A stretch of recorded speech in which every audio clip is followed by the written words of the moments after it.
Good morning, teachers and students of CSEC English A and B. Right, good morning. Somebody said they're almost ready. Let me see. Let me see who's here. I'm ready. Are you guys ready? I'm definitely ready. And Slim, you're here. God glory carrier again. Jada again. All right. Again, these names are looking familiar. So it seems persons are really following up with the sessions. You guys are taking this seriously, which is good. Thank you for being here. And you can just let me know in the chat where you're watching, well, where you're participating from. Let me not use the word watching because this isn't a video, it's a live stream. And I'm going to need you guys to participate, especially in this session. I will definitely need your participation. It's not a thing where you just watch and take notes. You're gonna be working with me. All right, I'm seeing some Carib Zone students. Where are the Carib Zone students? Rasta One Love. All right. Tasha from Jamaica and Miss Williamson. Big up yourself. Thank you for directing your students to my stream. I trust they're gonna benefit. Rachel from Guyana, Mr. Williams from Jamaica, Chad from Barbados. I can't touch on every name, but I'm just wherever the mouse hits. That's the name I call out. Kyra from Dominica. Robin Hood, as always. Yadi. We have another Carib zoner, Jeremy Sinclair. Oh, Jeremy, I think I remember you. Brianna Duncan, yes. Brianna Tucker, Otavia Wint, Paul Gale again, Tristan Denica from Guyana, Daniela from Daniela, yeah, Alia from Carib Zone. Yeah, I'm seeing a number of Carib zoners. Yeah, and Slim, big up. Dominica as usual. Ajanaya. Ajanaya, aren't you at school? I hope you guys aren't skipping class to come to class. Yeah. I know the Jamaican students aren't yet back at school, but I know in other Caribbean territories, school has begun. So I I was not sure what the turnout would look like, but I'm seeing a number of persons. We're at about 60 something persons so far. You need 8 minutes to get your book. That book must be very far away or very heavy. Why do you need 8 minutes? 8 seconds should be more like it. On the 8? On the 8? That must be a new slang. Ajnaya, what are you talking about? Kara from Carib Zone, Ajanique from Carib Zone. Yeah. Thank you guys for coming. Today we'll be running a brainstorm session. We touched on this a little bit last night, where your school reopens on the 8th. Gotcha. Just like as it is in Jamaica, I think. Yesterday we brainstormed a couple of essay ideas. We looked at some points for and against. Today, that's what our focus will be. I want to give you guys tons and tons of practice, seeing an essay question and generating the ideas quickly. Because in the exam room, you won't have hours or days to think about the three amazing points for your essay. You will need to be able to think on the fly in real time. And that is a skill that is developed with loads and loads of practice. So this session is only the beginning. You guys are going to be practicing on your own. Miss Lindsay, thank you for being here again. Yeah. Oh yeah, this is definitely needed. I know it. Some of us, we might be good writers, but we take too long to find 3 points. And so 20 minutes pass and we're just getting started with the essay. That's a recipe for disappointment, a recipe for failure. So what we'll do is we're going to run through as many past paper essay prompts as we can. You won't believe that I have 37 past paper essay prompts ready for this session. We might not get through all 37, but let's see how far we can take it. And you guys in the chat, you will not get a break today, because you're going to be generating points, finding points for and against. We're when it comes to these live streams, we don't do anything halfway. We don't joke around. So prepare yourself, get in a comfortable spot. Make sure you have your drinks ready, whether it's going to be energy drinks or your water. Make sure you have your snacks on hand, your notebook, ready to take some screenshots, because you're going to be here for a while if you're a serious student. Right? Yeah, Christmas done. Vacation done. Work time. All right, let me pull up what I have here. All right, so we're going to be going through 370, 37 past paper questions, and I've prepared 10 points for each question, 5 for, 5 against. But before I show you my points, I want to see your points. We need the practice, right? Because before we write, we need to plan. Before we plan, while we plan, we need to think. We need to come up with the points, because if we start with bad points or weak points, even if you're a good writer, your essay will be weak, because you really have to get that strong foundation of having 3 or even 4 excellent points to really plug into your essay. So yesterday we touched on the writing aspect. Today we're going to be touching on the point, the ideation, the idea generation aspect. All right, we're at 85 participants, so it's time to get started. I won't waste anybody's time. Let's go. We're working our way up from the past. So we're starting way back in 2009. None of you were yet born, right? I'm pretty sure. January 2009 past paper. If you had done the exam in January of 2009, this would have been your essay prompt. So, and actually, back in those days, they had 2 prompts, so you had the ability to choose. So for some years, we'll have more than 1 question to look at. Anyway, let's get started here. Parents, by the way, for those who are new to the stream, new to the live, new to the marathon, we're doing CSEC English A, and we're looking at section D, which is the essay writing, broken down into either persuasive or argumentative writing. That's what we're doing.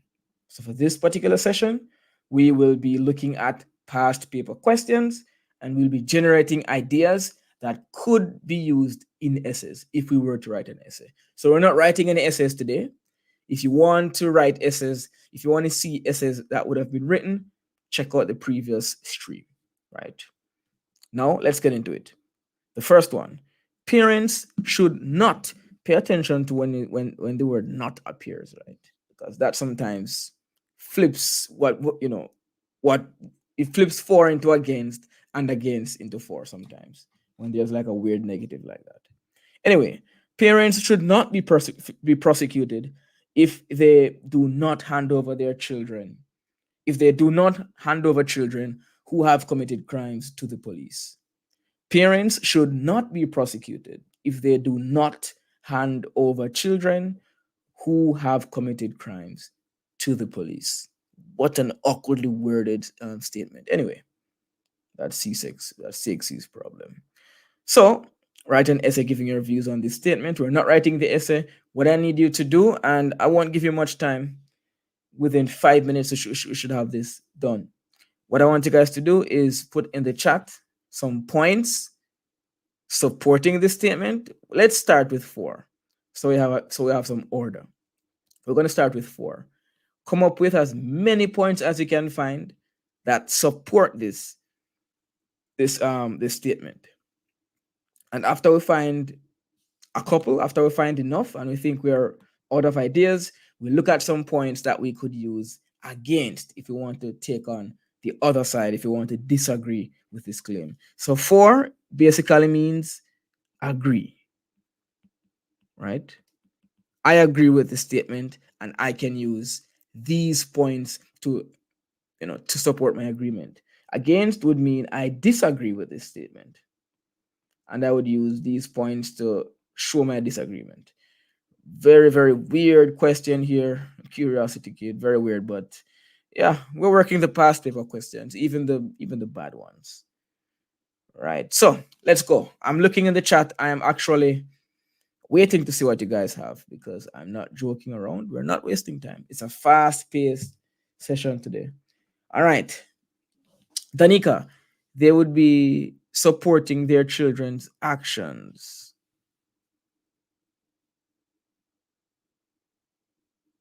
Okay, so parents should not be prosecuted if they do not. So, in other words, it's okay if parents don't hand over their children. What a weird question. I feel like skipping it, but we've already started. So, Danica says parents would be supporting their children's actions.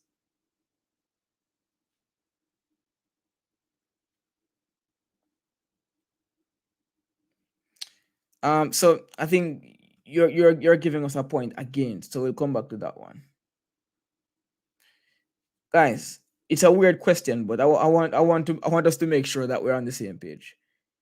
This statement is saying if you do not hand over your child, that should be okay. You should not be prosecuted. So we should be finding points that are supporting the parents who would not hand over their child.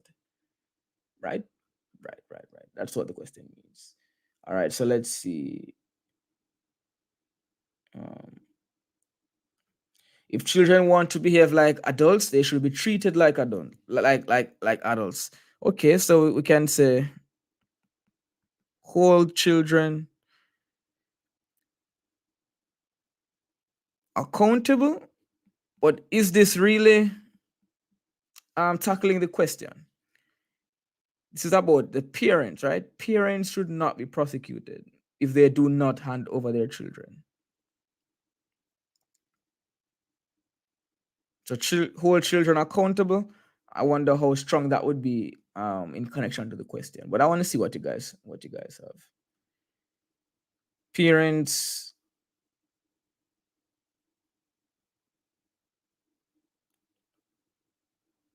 parents will feel. All right, let me skip this point for right now. I want to write down the point, the better points for right now. Parents will always feel the need to protect their children. Okay. So parents naturally protect their children. So it would be going against parental instinct to hand over your child to the police, right? You'll be asking them to do something that would be unnatural to them. Parents love their children. Handing them over is not love. All right. So this would kind of be the same thing. The accusation made against the child may be wrong. Okay, so let's make that a little bit broader and say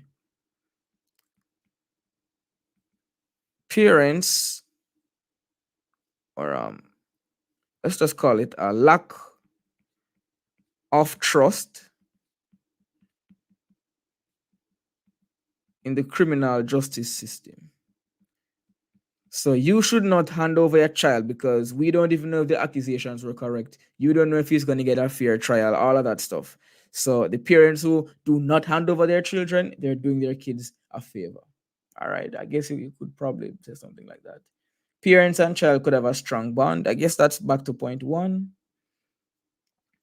Parents may see it necessary to protect their children, back to point one. So it seems we're not finding very distinct points. We're kind of focused on the idea that parents want to love and protect their children. Can we find other points to support this stance?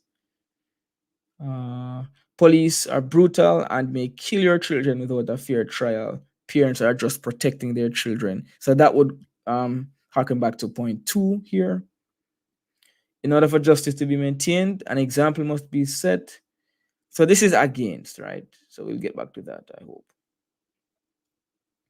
So parents' responsibility. All right, I won't be checking the points that are the same as the ones we already have for right now.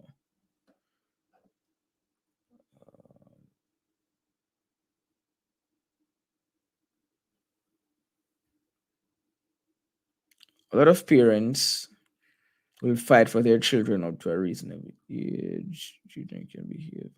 Minor against parents are not always responsible.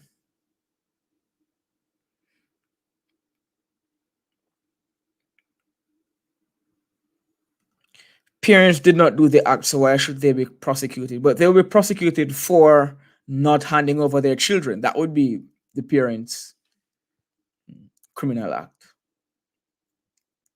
For minor actions, okay, here's a new point. Parents will consider discipline rather than legal actions. Okay. So parents can enforce their own way of discipline for minor offenses. All right, so if the child does something that can be considered a minor offense, then it would be fine um, if the parent does not hand them over to the police. Okay, I can take that. Right, back to the parental instincts.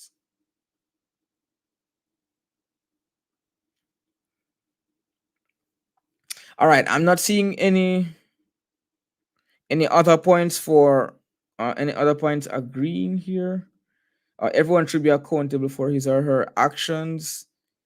So it means if the parents don't hand over the kids, it's not the parents' fault. The children should be the ones dealing with it. They should hand over themselves. All right. So I guess the child, not the parent,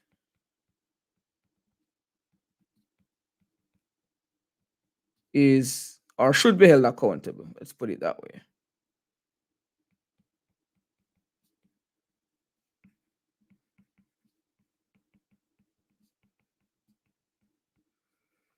All right, let me look at some points against, because the points for are becoming quite repetitive.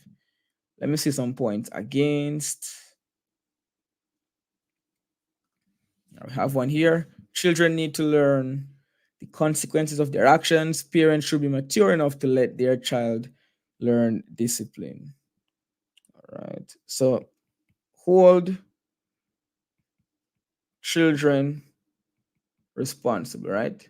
The parents should hold them responsible by turning them in. And so if they do not hold them responsible, they're the parents should be punished. So remember, we have to link the points back to the parents. The parents should be prosecuted if they do not hand over the children, right? Let's see. What else do we have for against? They would want to practice doing crimes. Okay, so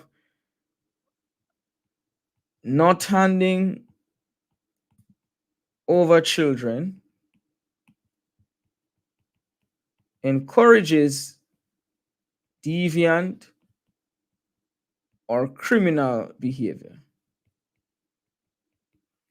All right. So you're basically training or telling the child that it's okay to be a criminal, because if you commit crimes, I won't hand you over. You will be safe under my wing. Yeah. All right. Let's see. Anything else we're against? Not handing over the child is a crime. Yep. So, yeah, not handing over the child is a crime. That's definitely right.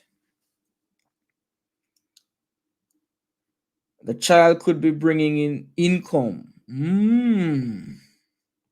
Interesting. So if the child is bringing in income, then it would be to the detriment of the family if that child were to be handed over to the police. Each person should bear the consequences of their actions. So kind of going back to point one, they should be held responsible, right? Whether you're an adult or a child, if you do something, you should bear the consequence. Take responsibility. And Anselm agreeing with point three, that would be harboring a fugitive, which is a criminal act. All right, I'll try to improve the handwriting as I go. Wait a minute, I'm just noticing how small everything is. Why am I so big? Sorry, this is what it should look like. My bad. Uh, okay, I hope it's clear now. Yeah, parents are aiding and abetting. All right, so that's back to point three. Jeremy Sinclair should be children should be held accountable, and yeah, you're basically supporting criminal behavior. All right, cool. Not so bad. This is a terrible question, but we managed to find some points. So these are some points I hustled up beforehand. Some points for parents naturally protect their children, and handing them over to law enforcement goes against parental instinct, right? So if you're asking them to do that, you're asking them to not be parents. All right. Another one for four.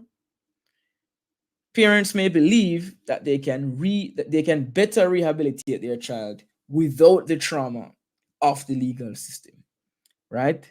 So the legal system, we're going to put some pressure on this with this point. We're going to say that the legal system has all of these issues that would lead to child trauma, and the parents would be better capable of doing the rehabilitation, pretty much. And someone else made this point that for minor offenses, we'd have to make it clear that this wouldn't be like stuff like arson and murder, right? For minor offenses, then parents can consider alternative methods of discipline. And one takeaway from this point is in when you have topics like these, if you want to disagree with a point, it's good to find alternatives that are better. So I disagree with this. Let's do this instead. That's a nice touch to your essay. It really shows that you're not just saying no for the sake of it. You have ideas that would be better alternatives. All right, another one, a general distrust in the fairness or effectiveness of the criminal system, especially in cases of minor offenses, could lead parents to avoid it. So I think we touched on this point as well. Parents might not trust, or they might have a right to not trust the legal system. And so, why should they hand over their child to a corrupt system that's probably even more criminal than the child is, right? And then in the absence of adequate support systems for families dealing with juvenile delinquency, parents might feel they are the only effective line of defense for their child. So these are some points that could enter an essay if you want to support this statement. Let's look at some points against. If the crime is serious, right, not reporting it can put the public at risk. The public. So we can put an emphasis here on how you would end up endangering other persons by trying to protect your child who deserves to be punished, right? Another one here, there's a moral imperative to uphold the law and teach children accountability. A number of us looked at accountability earlier on, right? Victims of the crime, nobody mentioned victims. Man, victims of the crime deserve justice, which can only be served if the crime is reported and dealt with legally. You can focus on the victims and how you will be cheating the victims out of justice if you decide to withhold a child from the justice system. Next, it's important for children to learn that actions have consequences, and shielding them from legal repercussions could hinder this lesson. Easy point to make. Everyone, regardless of age or family situation, should be equal before the law. Exempting parents from not reporting crimes should be seen as unequal treatment. So imagine we're letting parents off the hook for not giving up their children, but then we're punishing other persons who might be committing similar but different crimes. So that would be a form of injustice, wouldn't it? So these would be some points that you could definitely use. And it says giving your views. So you could kind of be on the fence a little bit. You could choose two from here or three from here, and then a counterpoint here, or the reverse, and you could make a nice balanced essay, 5 to 6 paragraphs, right? All right, let's jump down. Yeah, watching children rather than reading is the best way for children to broaden their knowledge. Write an essay giving your views on this statement. This is from May 2009. Watching television rather than reading is the best way for children to broaden their knowledge. So let's start with 4. Let's find some points that would support the idea that TV is better than books when it comes to broadening knowledge.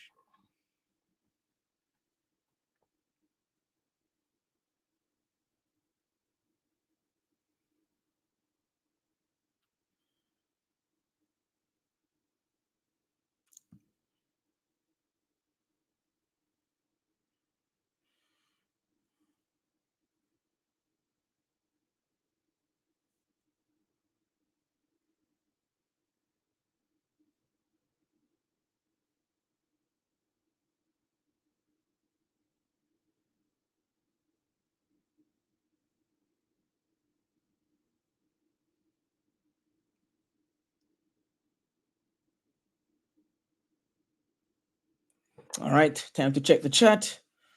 Ooh, you guys are fast. Very good. I like this speed. 4. Television offers mentally stimulating content appealing to wider audiences and it's more easily accessible. So this point seems quite a bit too general. Remember, we're looking at a specific use of television here. So saying it appeals to wider audiences wouldn't necessarily be super relevant because it says it's the best way for children to broaden their knowledge. So the points must relate to children learning. But you do make a good point when you mention the mental stimulation. So we could say that TV is. All right, let me keep the question up here. Basically, television. Um, yeah, I'm gonna keep your wording. TV is more mentally stimulating than books. And of course, this would be for children because we're focusing on the children, right? PS broken television offers learning experiences which are better to understand, or I guess easier to understand for most children. So TV might offer simpler and more understandable programs, or simpler, more understandable medium of education. So you're saying books are more difficult for children to access. Perhaps not every child can read at the level to actually benefit from books, but everybody can watch TV, listen to TV. All right, I guess you could make that point. Television has a number of educational programs. All right, and we would have to relate. Remember, it's a comparative essay, so we are comparing TV to books. So if we say that there are a number of um, let's say if there's a variety of educational programs, but what about books? Versus books only have like one way of communicating information, which is through words. So we would say versus a singular and perhaps boring way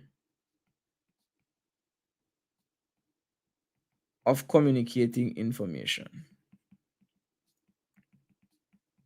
All right. So the variety of TV programs there could be reading based programs. There could be, animations. There could be movie style stuff. There could be, there are various types of programs that the television could be used to convey to children, whereas books are kind of hard to diversify. It's just words or pictures on a page. All right. You could make that point. Some children can learn from seeing things. So let's say that most children are, let's say, visual learners, or yeah, visual kinesthetic learners. So most children learn when there are vivid visuals involved, or where there's movement involved. With, that those can be conveyed via TV, whereas books might have trouble doing that. More entertaining, yeah, definitely. TV is generally more fun than books, and if kids are having fun, they're going to learn, right? um, Kids are more likely to pay attention to books than to TV than to books, and if they are paying attention, then they can access education because they're there mentally. All right, takes less effort, more attractive. All right, let's look at some points that we could use against. Yeah, the audiovisual elements. Audiovisual learning might be, it's usually more impactful than, just words on a page. All right, against, what are some points that we could use to debunk the idea that TV is better than books? There are lots of distractions on TV. Perhaps you're watching a program, you can change the channel quite easily. Ads can come up and disrupt you. So it's a more distracting way of learning. So distractions. All right. Excessive TV watching can cause physical, or so let's say health problems. And this will be by, the excessive TV watching. All right. Children will learn discipline as it takes discipline to read a book. All right. So discipline and patience. These are some soft skills that would be enhanced because, yeah, watching a TV, it's very, very passive. Reading a book, you have to be patient, you have to be engaged, and you have to be more disciplined to read than to watch. All right, cool. Books often provide a richer context, offering historical and cultural perspectives that TV programs may not fully convey. Nice. So let's say richer contextual information can be provided by books. Okay, that's good. The child can always have his or her book, unlike a TV. Yes, this is one instance in which books are the portable thing. So the portability, right? Books are more portable. I can read it on the bus. I can read it while you're, lunchtime, break time at school. It cannot carry a TV. Lose concentration from TV. So it might be easier to concentrate on reading. I wonder. Maybe. Could talk about concentration. All right. Distractions. When reading books, it widens your knowledge, but TV can widen your knowledge as well. So what's the difference? It can be addicting. Reading books can be addicting. I mean, TV can be addicting, more addicting. Yeah. Against, books help improves, yes, enhances imagination. You're reading, you have to be the one actively imagining. You're not being spoon fed images. Um, TV gets across information faster and more effectively. All right. Faster, stimulating the mind. So this would be on the other side. Reading can stimulate the mind and expand knowledge. Ah, okay, let me write that one down. Language and vocabulary skills are enhanced by reading. TV cannot do as good a job enhancing vocabulary and language skills, right? That's for sure. Children can focus more while reading, so it improves that focus in the learning time. All right. Yeah, vocabulary, spelling, language skills again, language skills again. TV could show the child ways how to use drugs. I mean, books can do that too. I suppose, yeah. Children come with this. TVs come with disciplinary actions, while reading books help children to concentrate. I'm not sure what this means, Jeremy. You'd have to explain a little bit more. Yes, attention span is a big thing in the age of TikTok. Building the attention span of children. Yeah. All right. All right. Overstimulation because of the audio. Okay, so this is 4, I guess. All right, guys, we did well on this one. That's a number of points, and these are the points I found. Let me see if there are any that you guys didn't find.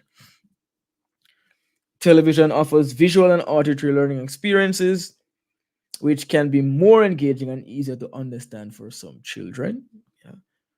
TV news and documentaries can keep children informed about current events and global issues in a way most books for children do not.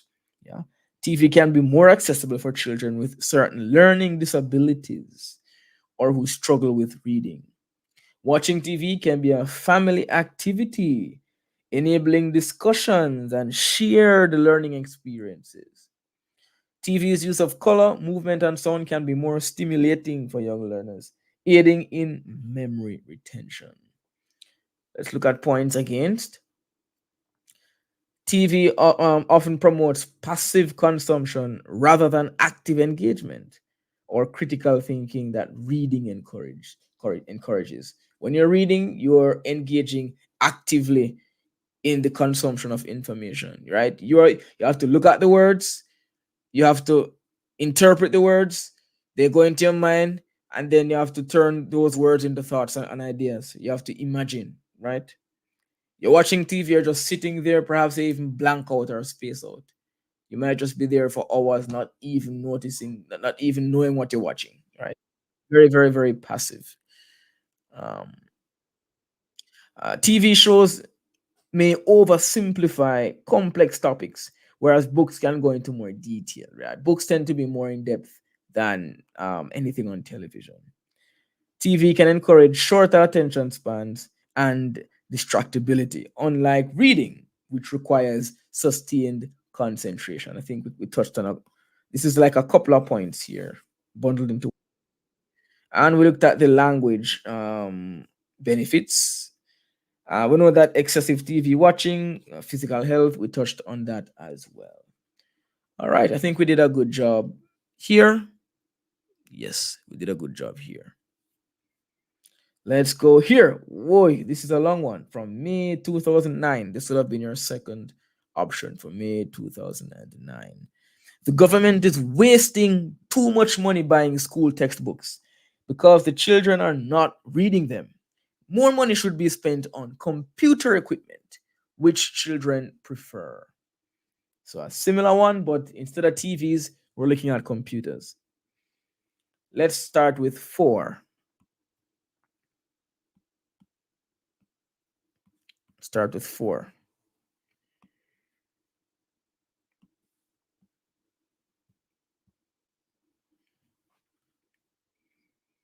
Government is wasting money on all these books, all these textbooks.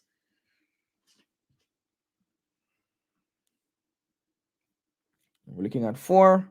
Many children find digital learning to be more engaging and fun. Nice. More engaging and fun. Okay. Cool. More engaging and fun. Computers can store more information. All right, store more information, so it can make for um, more. It can be a more efficient educational tool. Because of that, with this corrupt government, we can. Yeah, yeah, yeah, yeah. For digital resources, um, for digital resources can reduce the need for paper, and I guess you would lean into the sustainability. I'm not sure if that's the direction you'll be going in, like climate, not climate, like environmental sustainability. If we use computers, then we can have less, um, less waste, less paper. Correct me if that's not what you meant. The money spent on textbooks should be reallocated to campus beautification, and alternative methods such as ebooks can be popularized. All right, all right, all right. Yeah, we could mention ebooks. That could be like a supporting point, uh, you know, or an example. More information. Computers are more portable than books. Yeah, more portable. That's right. Technology in this modern world is required to be used. All right, so we need to embrace technology, right? Our world is going in. The information on the computer tends to be more up to date, so more current information. The level of focus will be greater if students are engaged on a computer. All right. Resources are easily accessible. All right, so that, yeah, yeah, yeah. So there's just more information.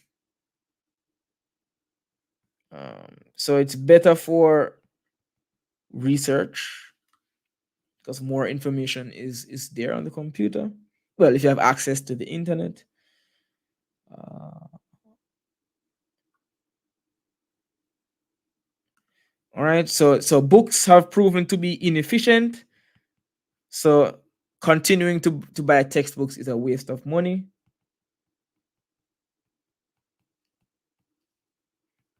All right. And I have a wonderful problem here. I'm out of space, which means we did well. Let's go against. What are some points that we can find against this? Against might be a little bit harder here. Let's see the against.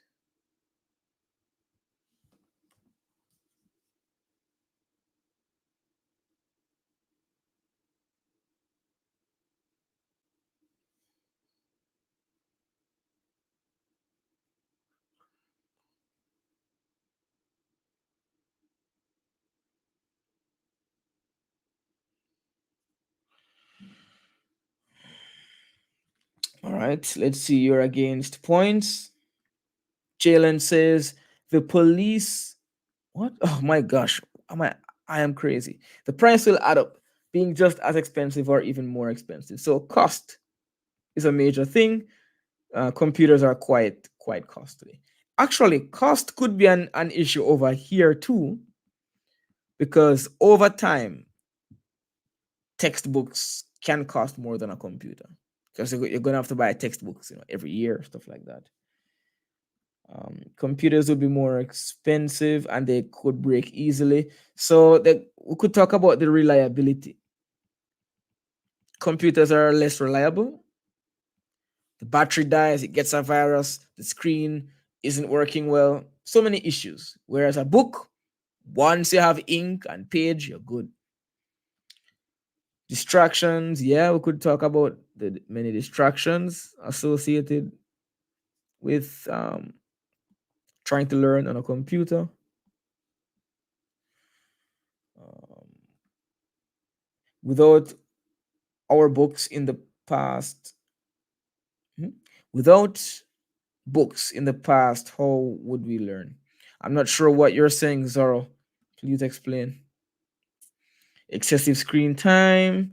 Okay, so health. We could talk about excessive screen time and how it would impact health negatively. Very good. So some of the same points from the TV question. Children will probably still not read the book because of distractions.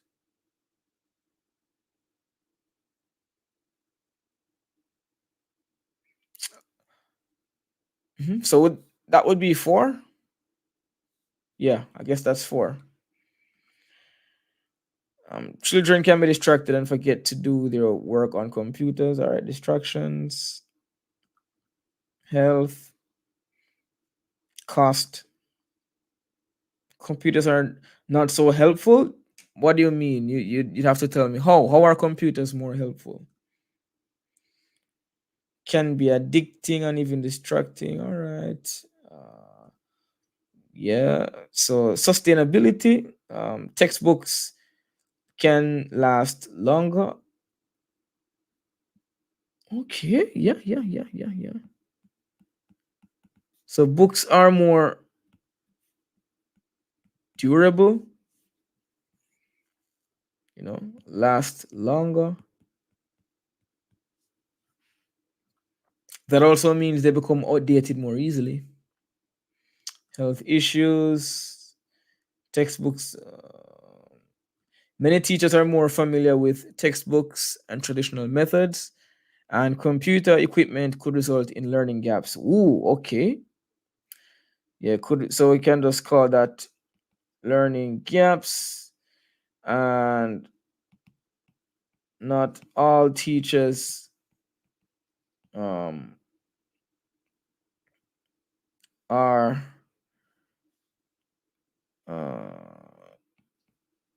let's just say savvy, right? Not all teachers are equipped to use, or not teachers are comfortable with using technology in the classroom to the extent of replacing textbooks. Yeah. Why does this look like this? Tech savvy. All right. Students are not responsible enough to take care of computers. Okay.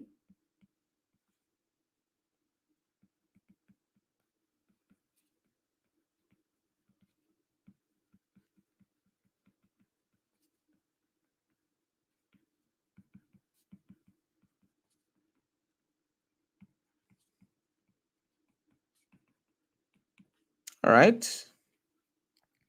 The maintenance of computers will be more expensive, so back to cost. I'm trying to find some different points. Students may be all right, promoting digital literacy. Promotes digital literacy. Yeah, that's good.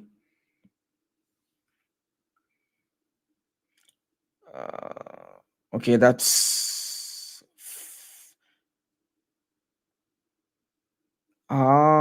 so this could make students into targets, so more likely to be targeted by thieves or robbers. Okay, well, there we go. Good job, guys. Good job, good job, good job. Let's run the next one. You're moving fast. Oh, these are some points that I found. For proficiency with computers is essential. So that whole digital literacy thing. And many children find interactive learning, interactive digital learning more engaging than traditional textbooks, which would lead to better learning outcomes. Yeah. Digital resources can be updated regularly, ensuring that students have access to the most current information. Right? While the initial investment is high, digital resources can be more cost effective in the long run due to easy updates and scalability. Yeah. Digital resources reduce the need for paper, contributing to environmental sustainability, which someone else mentioned. Going against, excessive screen time is associated with various health issues, which we touched on that. Distraction, we touched on that. The reliability of textbooks, yeah. Um, Nobody touched on this one. The vast amount of information available online can be overwhelming and not always quality controlled, unlike curated textbook content. So many students, you know, they get so much misinformation because they go online instead of using a curated textbook. Yeah, there's a lot out there, and most of it is probably wrong. Yeah. A balanced approach. So this would be a nice way um, to not try to say that one is necessarily the only way forward. A balanced approach using both textbooks and computers might be more effective than solely relying on digital books, right? Yes. All right, let's take another one. Sexual and violent songs should be banned from the radio and television. This was from January 2010. Sexual and violent songs should be banned from the radio and television. Let's start with 4. What points can we find to support the banning of this kind of content on TV?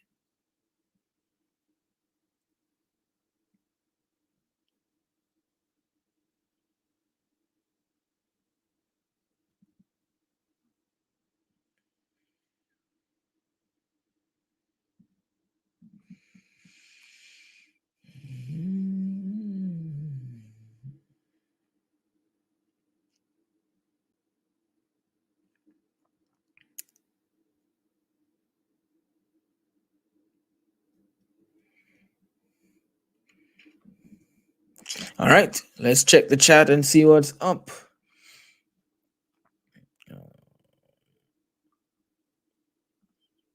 Looking at 4. Suspending such content helps protect children from inappropriate content. All right. So this would protect children from inappropriate content. All right, nice. Protect children. Okay. Okay. These songs may corrupt the youth. So let's say negative impact on youth. These programs, these songs can have a negative impact. So banning them would get rid of that problem. All right. And of course, if you were to use that point in an essay, you would have to talk about what that negative impact would be, how it would end up, changing their behavior or impacting them negatively. That would be most of Jamaica's songs.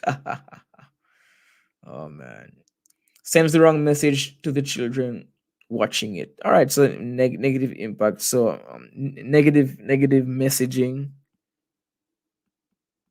negative impact. You become what you feed your mind. Yeah, corrupts. Okay, promotes early drug use. That's a more specific one. Promotes drug use. Even though it says here sexual and violent, drug use is typically linked to both subjects in terms of the songs, right? But an even more relevant point, or two even more relevant points, would be that it would also promote, let's say, premature sexual activity or deviance. Obviously, right? And it would also promote violence. Two very easy specific points. And the reduction in teenage pregnancy could be a point that could be a supporting detail to point four. Yes, yes. All right, right. And the point about violence, or maybe it could be another point or a different point. It promotes criminality or criminal activities or crimes, right? Peer pressure. What do you mean by peer pressure?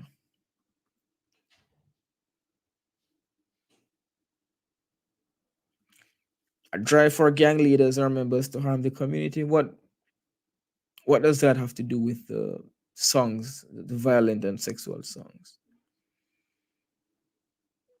Can help decrease. Okay. I have sexual violence, abuse, change personality. Yeah, that negative effect. Sexual songs on the radio can be violent and give persons negative connotations towards sex.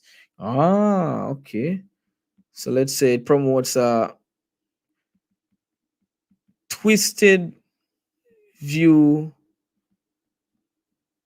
of sex, and then a connected point could be it leads to the objectification objectification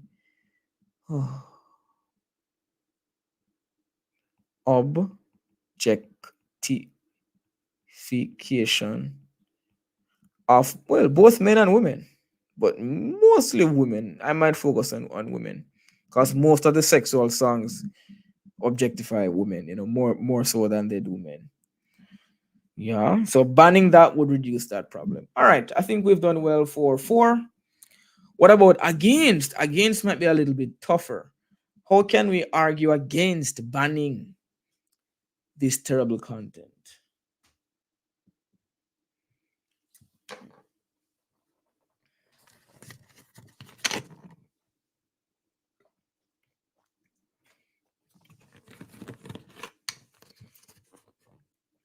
In a digital age, such material can still be accessed through different platforms. That's true.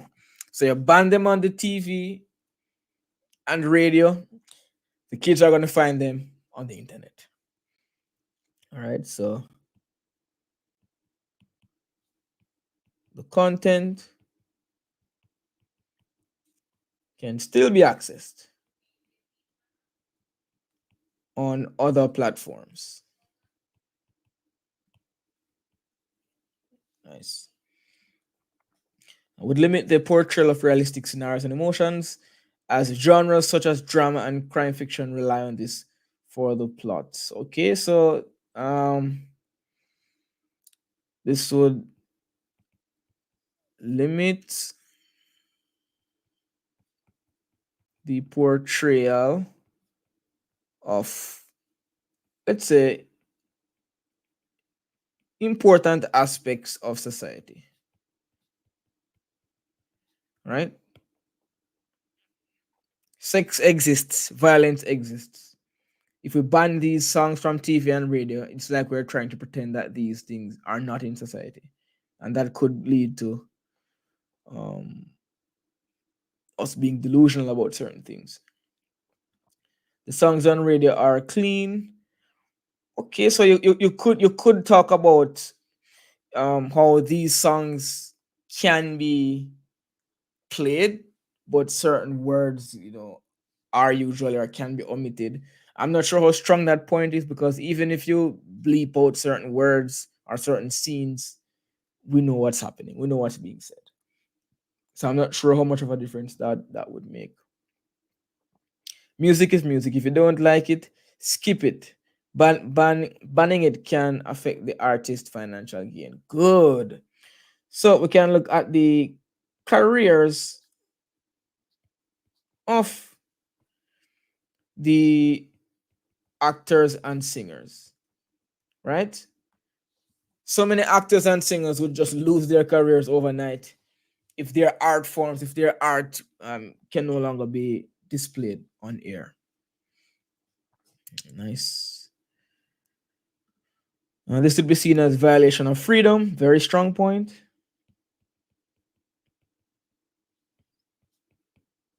All right. Violation of the freedom of expression. Very good.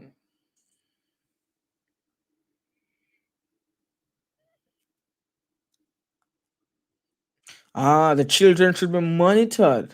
So we shouldn't ban these things to protect children. Instead, the parents are responsible for doing that.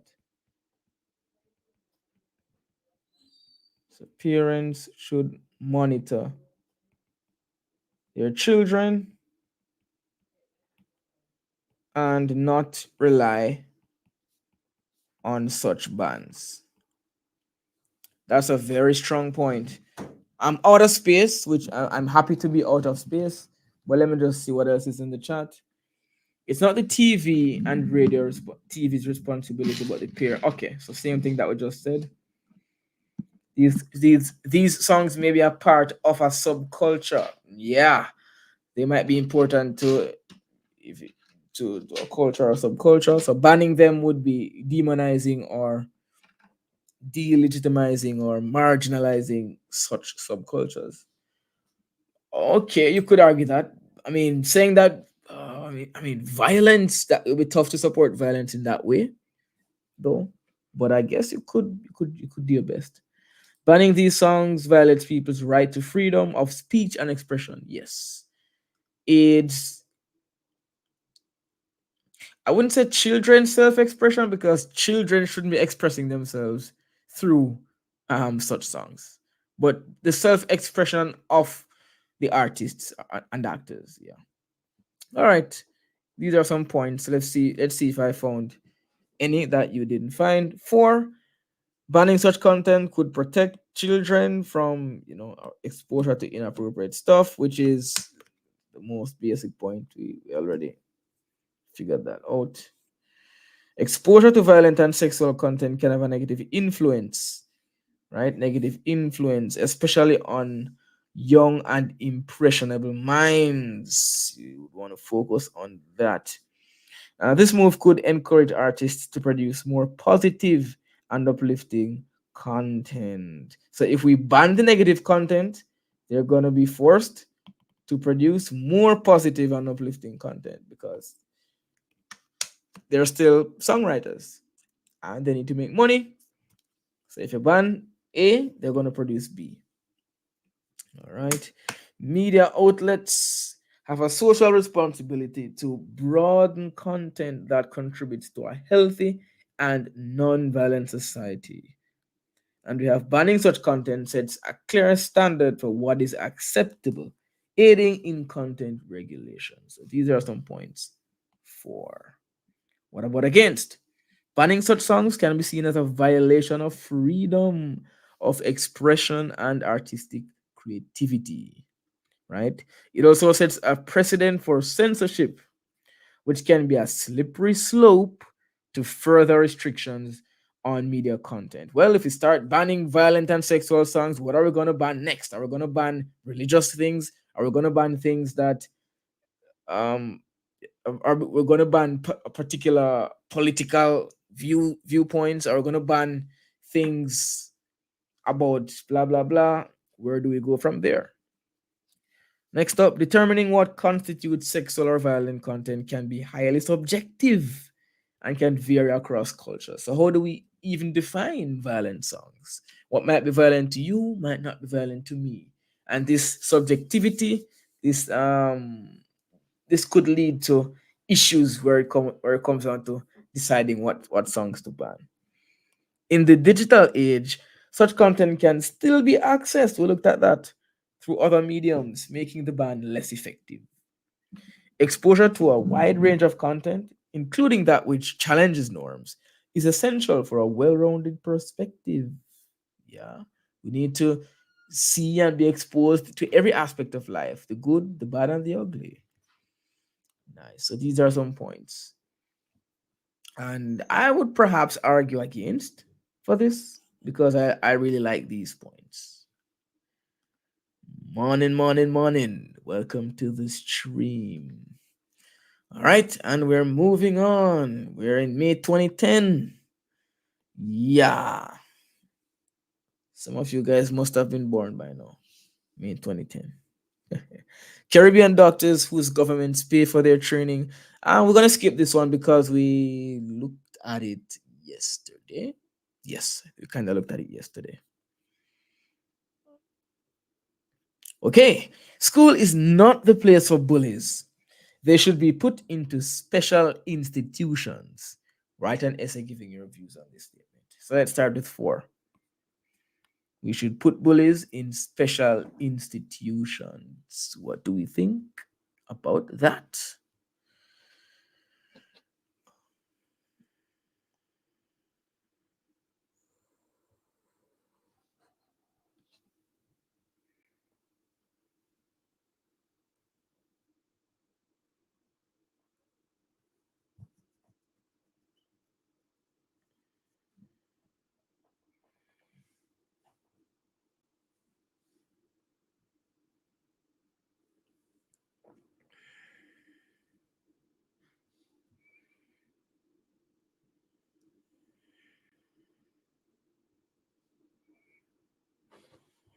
All right, let's take a look.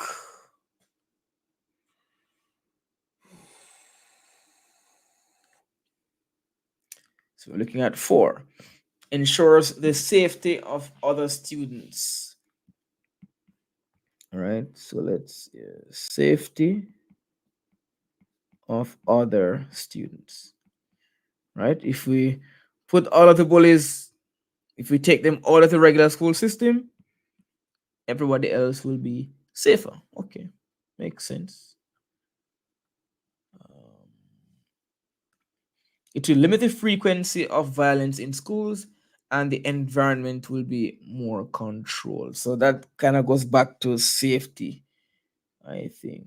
All right, so we can say, okay, limits violence and disruption in schools. All right, cool. What else do we have? Ensure students' safety and emotional health. Emotional health. Yeah. So it also protects the mental health of the other students. Of course, bullies can terrorize children and cause anxiety, cause them to hate school, and that can snowball into lots of mental and psychological issues. Bullies can jeopardize normal students' education. So this would make school more conducive to learning, right? More conducive to learning.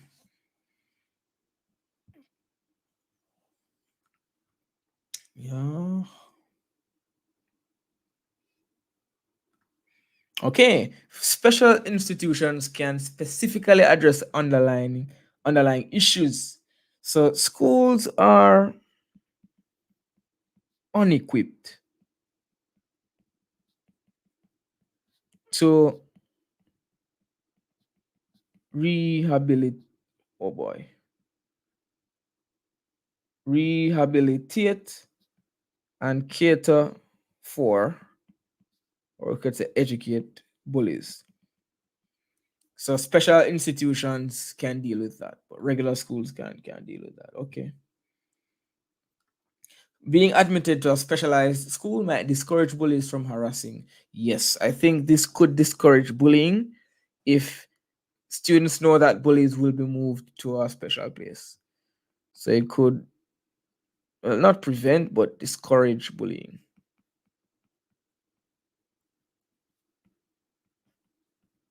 Okay, that's a good point. Mental and physical well being. Yeah.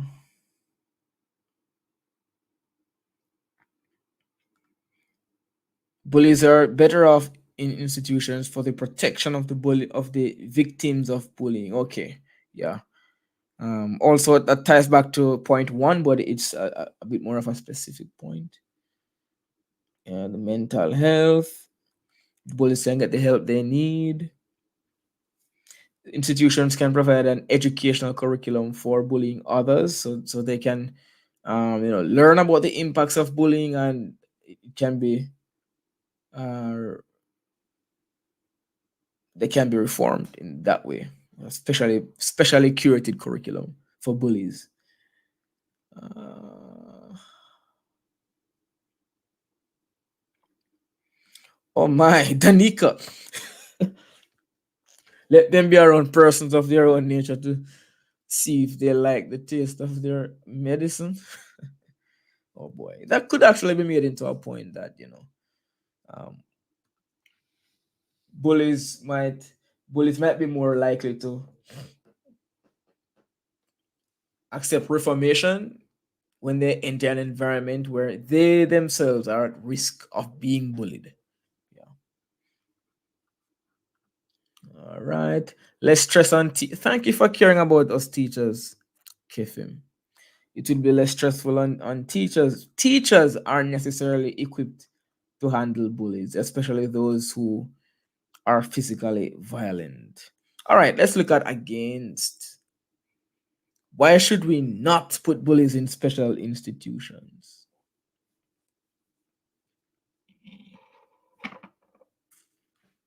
You guys are quick. I like it. The bully's education may be jeopardized. Okay.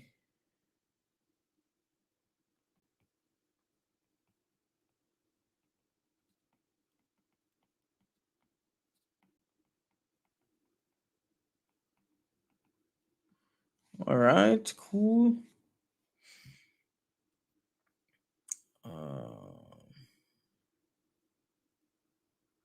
what else? School should be giving bullies counseling, since a school is a place where all children should learn. So schools should cater for all students, right? And you can make a point that there are also guidance counselors. So guidance should be offered for bullies. They shouldn't be cast aside. Okay.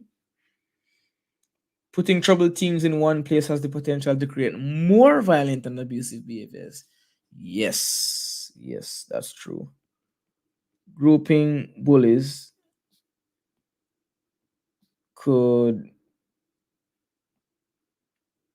exacerbate um, violent tendencies.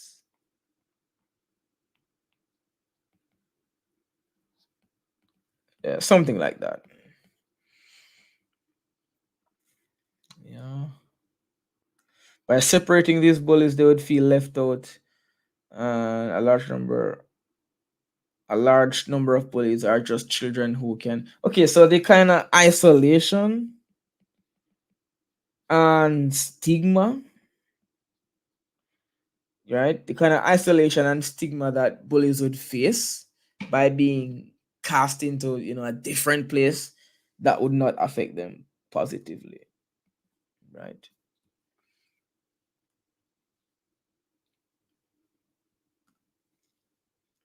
And yes, such a school would manage, right?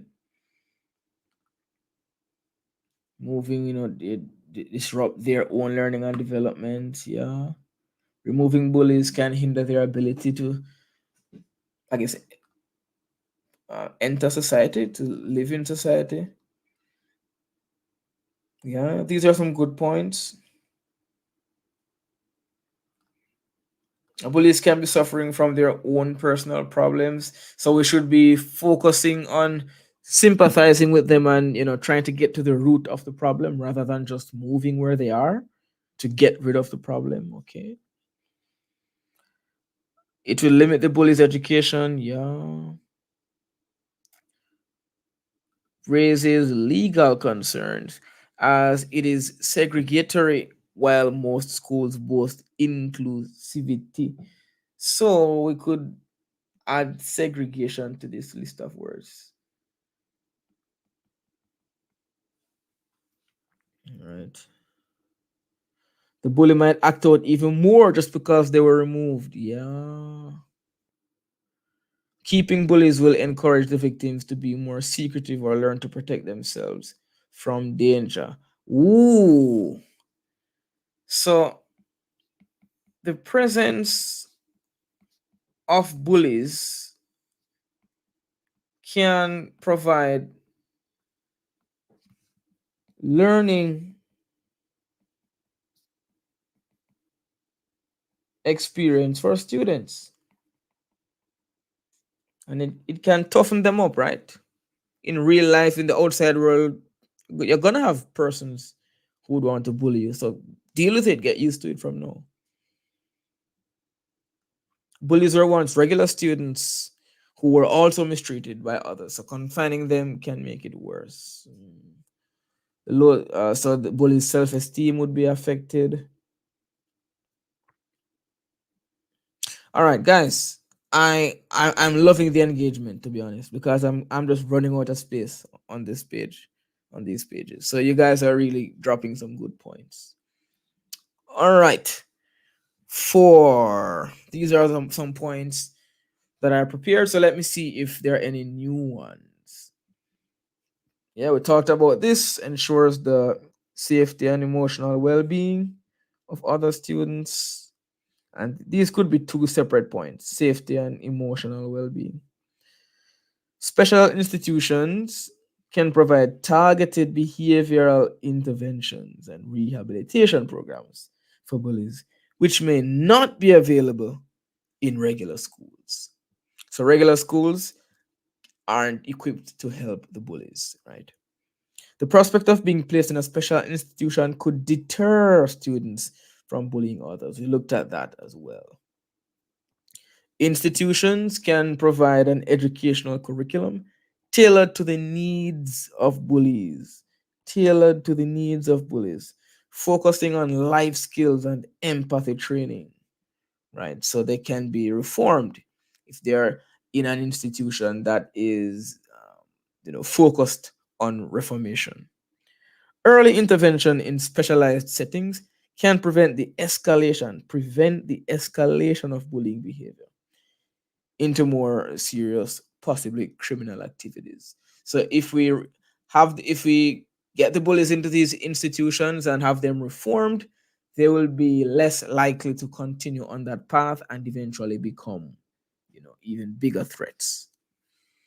Okay, points against: labeling and isolating children as bullies can lead to stigmatization and may reinforce the negative behaviors, right?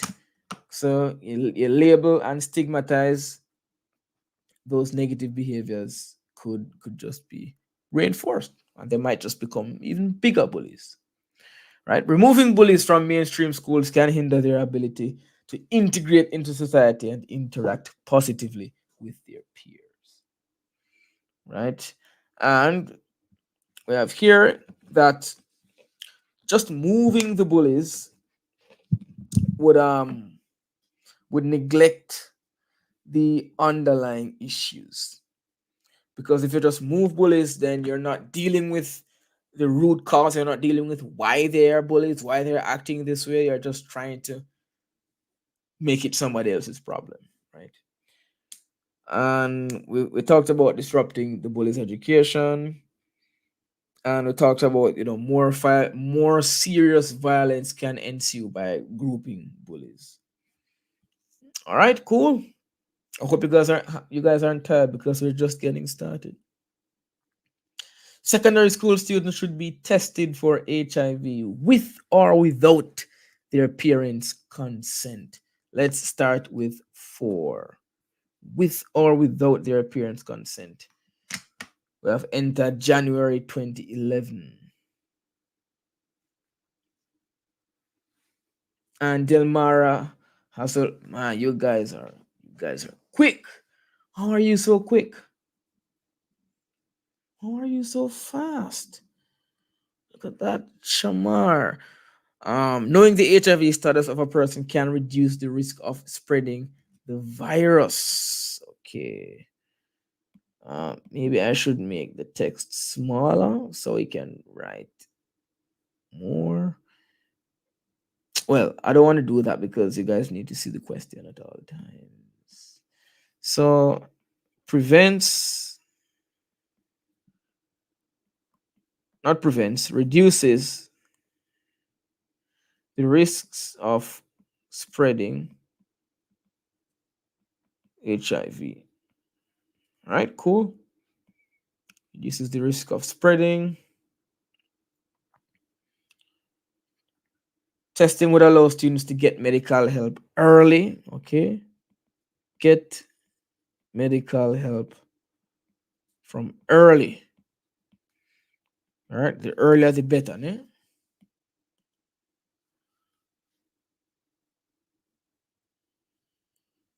Well-being of students. How would it be for the well-being of the students?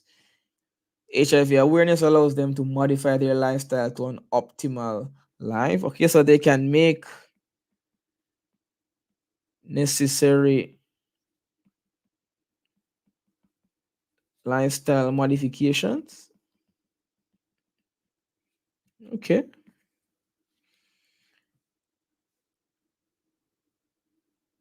Generator.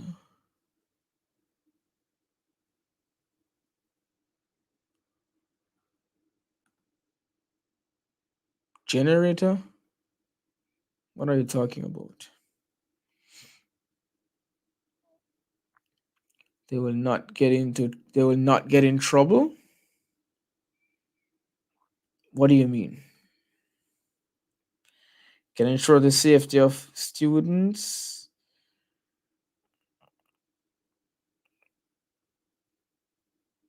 All right, so students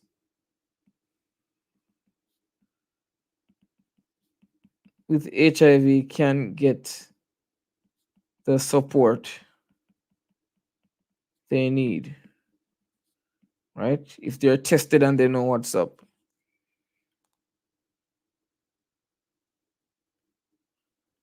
They may put other students at risk if they have the disease, so it reduces the risk of spreading.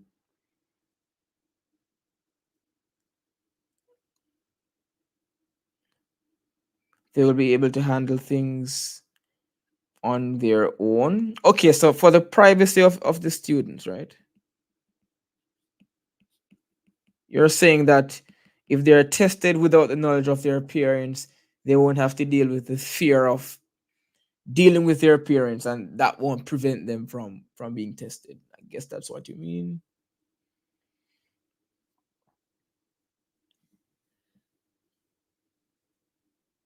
It would, I guess, reduce the number of persons contracting the virus. Okay. They are at the age. Okay, so the students are secondary school students are old enough to be tested. They're not little kids. They they have some amount of autonomy, and they can be tested without their parents' knowledge or consent. They're big kids, yeah. All right, let's look for some points against. I see that in the chat you have even more points of 4, but let's jump to against. What are some points against? Right, Shama Russell. Mandatory testing without parental consent, breach on students' rights. Okay, so privacy breach.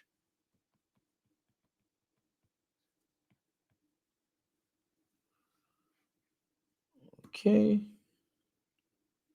could talk about privacy. Yeah, you could. A test like that should only be conducted with minors' parental consent, with a parent present. So yeah, high school students are minors under under the care of their parents. So how could you exclude the parent from such an important test? Right? And legal troubles can come out of it. Imagine if parents start suing schools and all these things. Students will be subjected to the stigma of surrounding HIV. But it's not that the test would be made public, the test results. I don't think that would be a point to be used. Yeah, privacy. But how would the other students know? The test will feel uncomfortable. I mean, that's not strong enough. But we could say that parental support is needed in such a critical test, right? They are juveniles, thus making it illegal to test them. Yes, a legal issues. Right. Students have their rights and should be able to make their own decisions along with along with the consent of parents. Which side is this on? I'm not sure. Is it that they have rights to make their own decisions, or do they need the consent of parents? Which one? They may become isolated from other students. I'm not understanding. If they're tested, like it's not as if they're gonna announce their results necessarily to everybody else. Yeah, the parents should know what's happening in their lives. Back to point two there.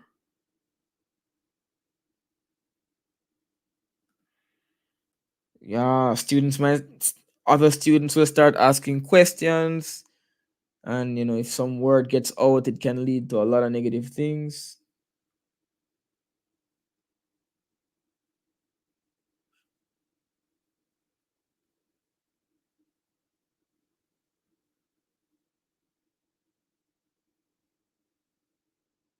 All right.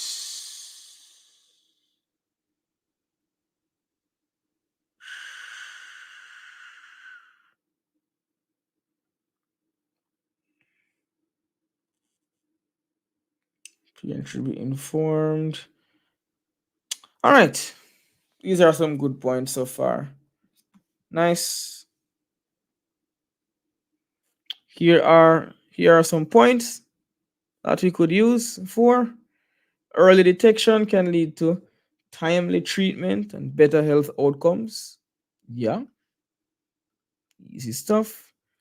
Knowing one's status can reduce the risk of spreading the virus.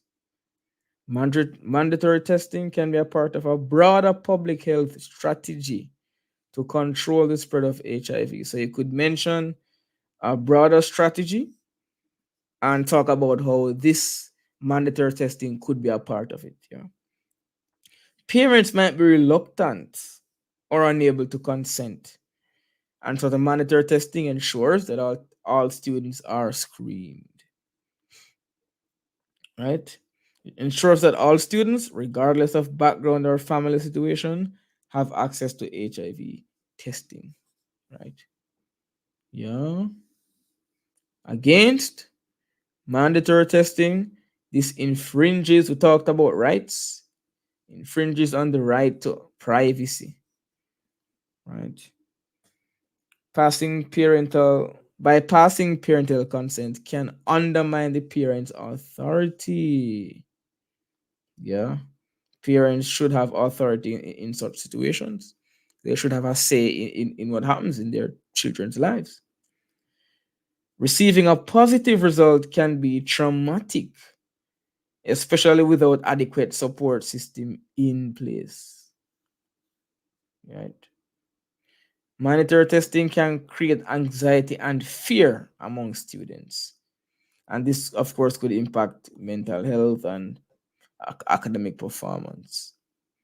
Ensuring the confidentiality of test results can be challenging.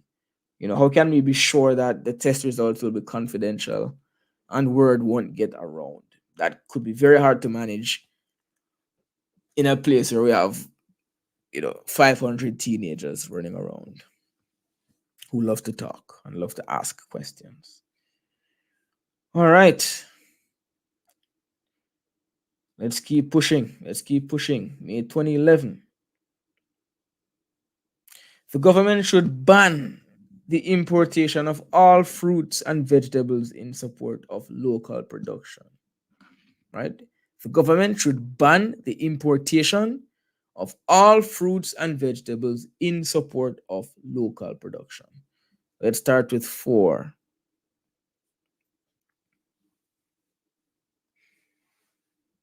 So we should stop getting food from elsewhere, stop getting the fruits and veggies from elsewhere, and just support the local farmers.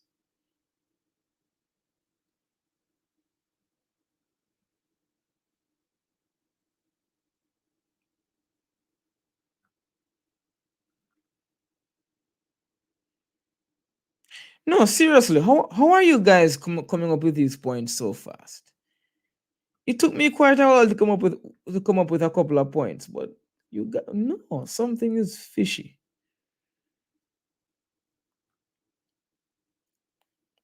Promoting local production can stimulate the domestic, um, creating job opportunities and supporting local businesses. Okay, so promoting local production, so support and grow local businesses and the country's economy. All right. Local farmers should be supported. Yeah, so why should these farmers be supported? All right. Support local farmers. Of course, you definitely have to explain why that is important.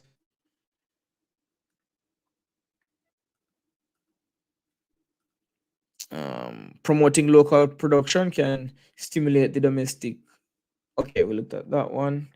Encourage citizens to support local vendors, so supporting the local farmers and vendors. Well, yeah, farmers, right? And vendors. Yeah, I'll probably stick with farmers there. Increasing job opportunities. Yeah. Job opportunities, that kind of connects to point 1 there. Because goods may be faulty and affects students' health. Students. I suppose you might be saying the local produce is healthier. Maybe you could say it's easier for us to monitor how these products are produced and stuff like that, so we can ensure a higher quality of product, healthier product. When we import food from America and other places, we can ensure um we don't know how healthy that food is. We don't know how it was necessarily, how it was produced and stuff like that. Yeah. Fruits and vegetables that are produced locally are fresher. Yeah. So in general, the quality. The local food is just of a higher quality, fresher, and perhaps they might even cost less. Cost less. Yeah, boost the economy, and the money that we would spend on importation, we can instead spend that supporting the local farmers and building up our agricultural industry. Nice. Yeah. Oh, what a serious accusation. They're using ChatGPT. Is that what you guys are doing? Of course, that can't be what you're doing, because what would be the point? What would be the point? What How would that help you? Guys, if you're in any way using any mechanism to not think, to bypass your own brains, you're cheating yourselves. So just in case this might be true for even one student, you need to not be doing that. The idea is you need to be able to generate these ideas with the same brain you'll be going into the exam with, right? You won't be able to have access to anything else, to any online tools, any AI tools, anything like that in the exam. So it's really a pointless endeavor to cheat your way out of thinking. This isn't even a test. I'm not grading you. So why would you be doing that? I don't get it at all. All right, let's jump over to against. What are some points against? And I'm only touching on a couple other points in the chat because there are lots of points coming in the chat. I'm only looking at like the maybe the best ones, or maybe just the ones I managed to see. Oh, okay. Ethan says a greater variety of fruits and vegetables are made available by importation. So yeah, we have more variety when we import, because we're not able to grow everything locally.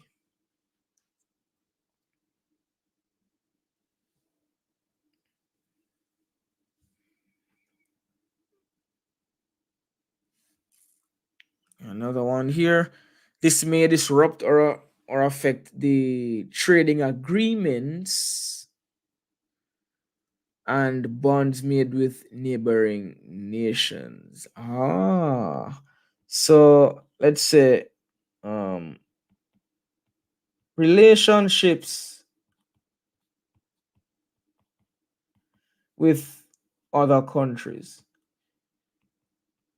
If we trade with other countries, we strengthen those relationships, and if we enforce bans, we might ruin those relationships.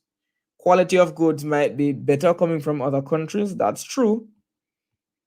Certain local crops might just be of a lower grade, lower quality, especially in certain countries where agriculture isn't really a thriving industry.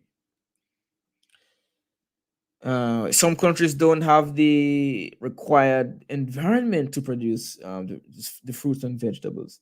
So, yeah, some countries are not, either they're not equipped, or the climate might not be conducive to growing certain crops, right? That's true.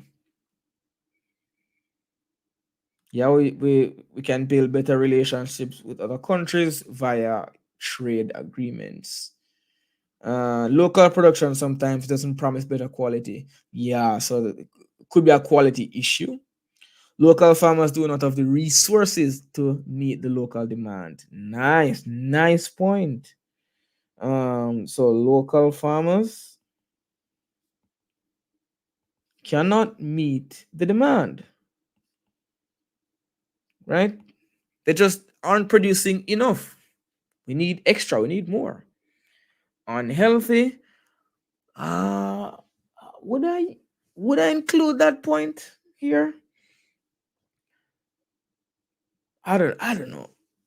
I don't know. If I would just say it's the local food is unhealthy. Yeah, so it can actually have benefits and stuff. The trading can be beneficial in some ways, economically, relationship wise, and yeah, building the relationships with other countries. Inability to conduct large scale production, right? So the local farmers might not be able to produce everything we need. Most of the persons producing do not have their food handling and license, which can lead to food poisoning. I mean, how do we know that the persons we are getting food from, the persons abroad, the companies abroad, how do we know how clean their systems are, how efficient, or how healthy that food is?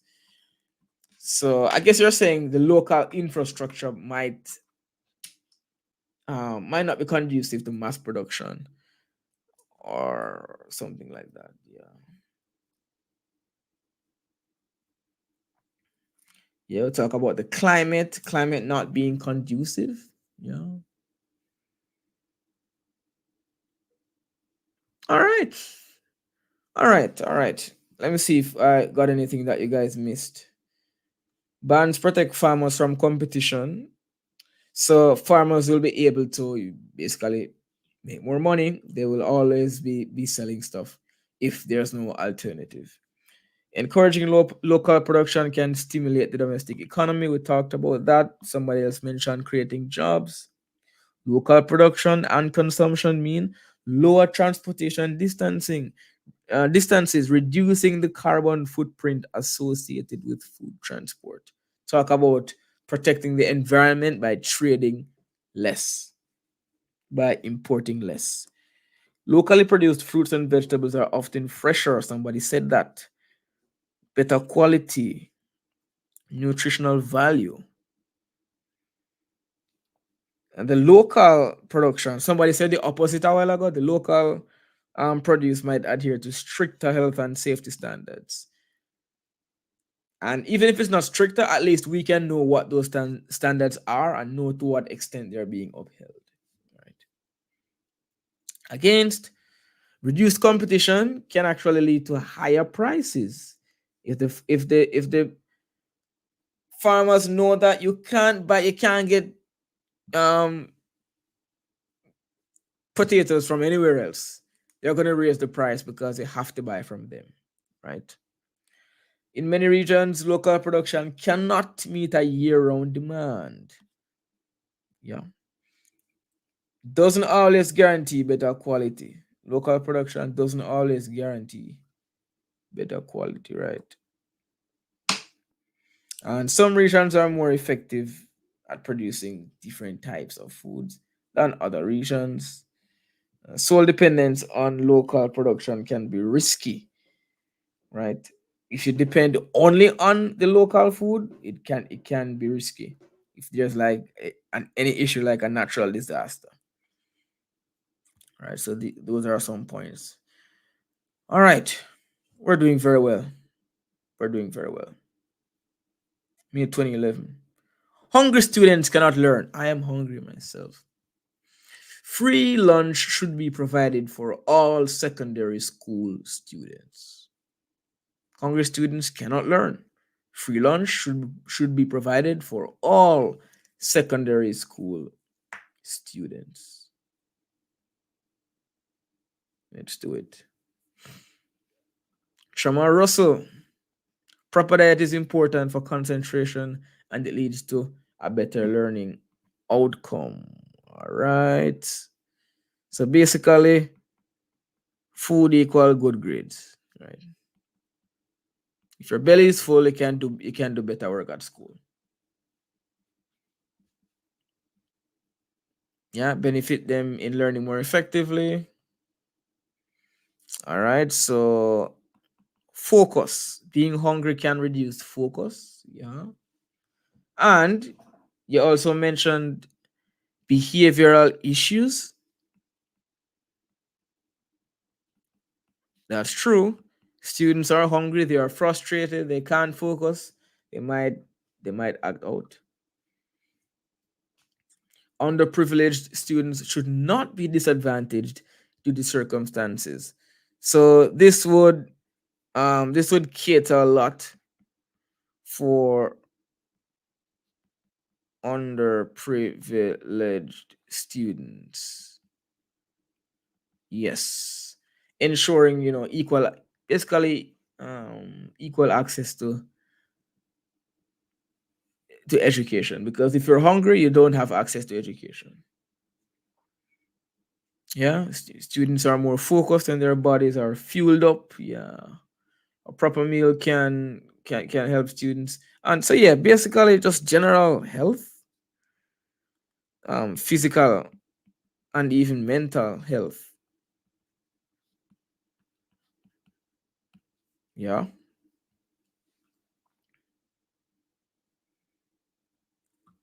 it will lift strain from parents. Yeah, so it will assist parents who are struggling financially. Nice. Some parents are unable. Yeah, that's right. Talk about the aggression, acting out, behavioral issues. Wow, look at that. Some students are disadvantaged, and this meal at school might be their only meal. So, catering for underprivileged students, that might be the only meal they have for the day. Yeah, free food can make students more attracted to learning, more focused. Yeah, the stress and loss of focus that comes with being hungry. Yeah, you need energy to learn, to engage in class. Nice. Very good points, guys. Let's go to against. How could we argue against giving students food? What a cruel argument to make.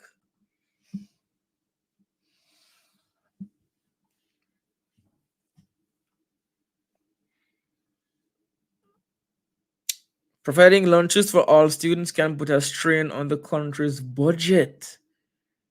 Yeah, so basically, the cost of providing free lunch, the cost to the country or government or the taxpayer, however you want to look at it,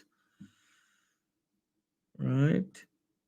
The school may not be financially able to supply food for an entire school of teenagers. So, well, it's cost to the country or the government or the school. It's cost to whatever body would be providing the food. Yeah. Canteen staff will need profit to purchase the food and even pay their staff. Is that how it works? I don't know. Is that how it works? I'm not sure how that works. You might be right, but I'm not sure how that works. Isn't feasible as resources such as light and water are used. This income source may pay these bills or may pay staff members. Oh yeah, the schools make money from selling lunches, and that money goes back into the school budget. Is that how it goes? Interesting. Yeah, I guess maybe. Never really thought about that. Free lunch program can be expensive. Yeah, it's going to be expensive to whichever entity is going to make it free, right? Yeah. So you're looking at funding, expensive, expensive, expensive. Risk.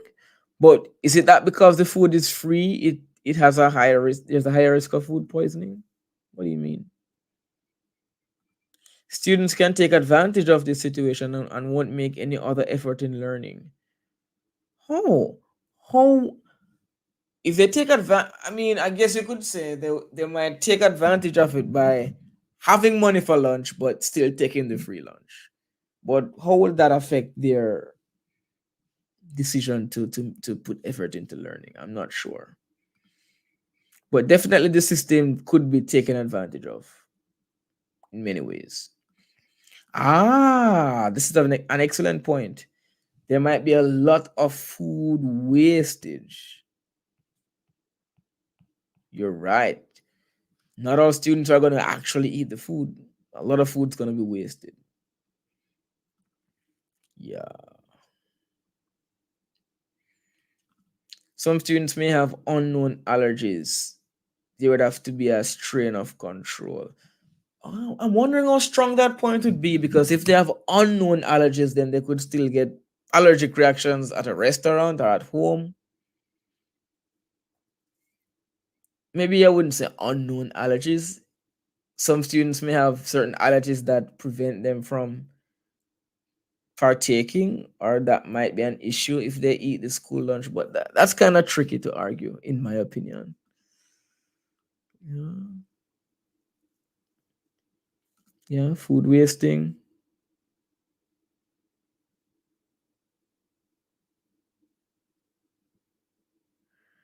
Nice.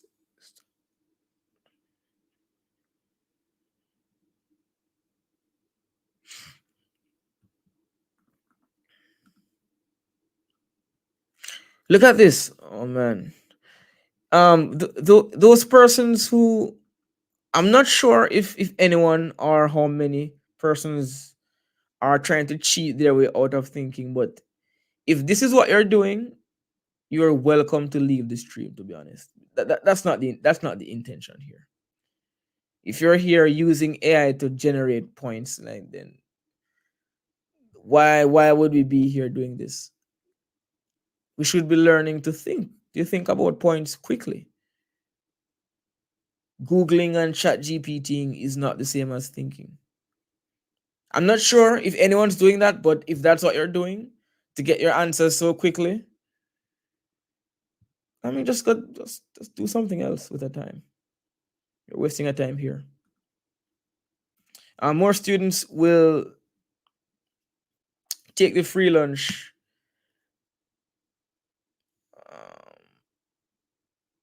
More students will take the free lunch as a reliability, hence they do not eat.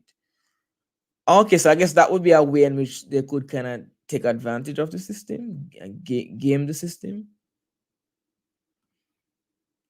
This is a good point too. It's going to be hard to provide for all the students with like one set school lunch, because different students have different dietary needs and different preferences, right? Yeah, that's a really good point. Different dietary needs and different preferences, and less money to spend because of short of money. Okay, the money issue, the expenses.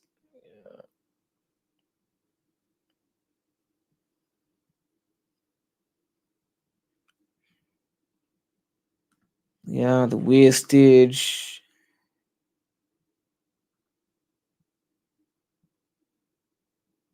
I cannot argue when it comes to free food. Yeah. Rich students may bully underprivileged students who may rely on this program. Yeah, because I guess the program might be set up in such a way where only those who need it might be offered the free lunch. I guess that's how it probably would work. And in that case, stigmatization could be an issue.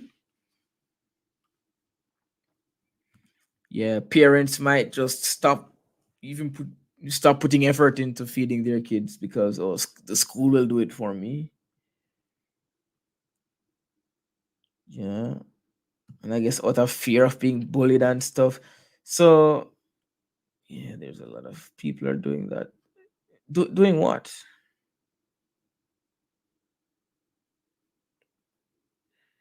Sir, if you don't know, you just don't say anything.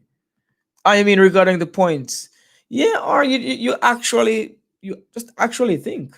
I mean, if you even get just 1 or 2 points, it's a matter of practicing. You see a prompt, you need to generate points with your mind. You practice that skill. You know. And if you guys want to use ChatGPT and other AI tools after the stream, use it to generate essay prompts, and then you try to generate ideas for and against for those prompts. That's a good way to use that tool. Yeah.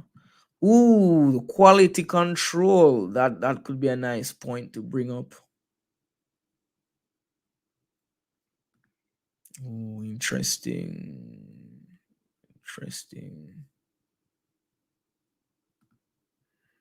Oh yeah, Chad, you've been here. And we have 4 more to go. Yeah, it's we're doing 7 sessions. Most of you might only need 6 because the seventh one is about paper 3, which isn't for everybody.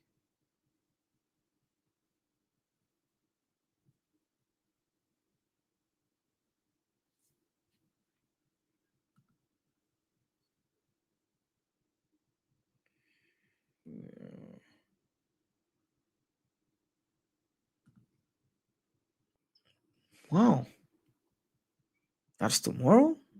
Wow, good luck. All right. How many more can you manage to do? Is it getting too boring for you guys? Can you manage more? I have a lot more. Oh, ta, ta, ta, ta, ta. Let's see. Let's see. Bam. It should be mandatory for all secondary school students to participate in extracurricular activities as a requirement for graduation. All right? It should be mandatory for us for students to participate in, like club activities and stuff like that. If you don't, you won't graduate. So let's go, let's do it.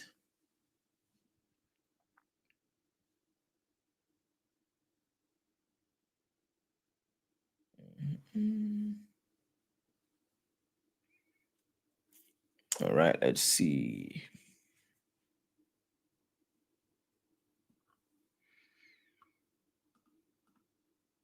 It helps students to be more well-rounded. Nice. All right, guess what? My pen is tired. I'm out of ink. I'll do some speaking instead of writing for now. I'll just bring them up in the comments. So yeah, that holistic education, very important. Extracurricular activities support the development of physical, social, and emotional health and well-being. That's true. It's a good point. Yeah, mental health. Yeah, that's a nice one. You will be learning about, you're learning additional skills. You'll be developing in different ways as you participate in extracurricular activities. Time management skills. Yeah, that's one soft skill that you would develop. Good one. Scholarships are awarded for excellence in activities, increasing the chances of, I guess, being admitted, and yeah, into university, for free. They will pay for all of your studies. Yeah. Teaches students to be a part of teams, which is crucial for the world of work. Very good point. A lot of these extracurricular activities are team based. For example, sports and the different clubs. Yeah. Right. If you become really good at certain skills, this might help you to get into other institutions, especially universities. Yeah. skills, health benefits. Mhm. Yeah, it kind of simulates the real world a bit more. The classroom is not what the real world is like, but club activities might come a bit closer to simulating more real world collaborations and interactions. Yes. Extracurricular activities, yeah, this would provide valuable experiences and even, valuable and good memories for the students as well. Most of my most memorable moments from high school were not in the classroom. Yeah. Yeah. Yeah. Skills help students to be more active and not be lazy, promotes industriousness, promotes hard work and dedication.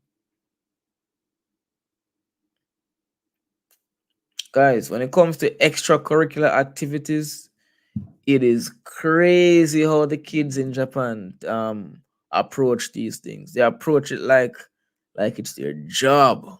They're at school 7 days a week. They're at school till 8 p.m., 9 p.m. They're at school on holidays, because of club activities and stuff like that. It's like a job for them. It's crazy. But there are definitely two sides to it.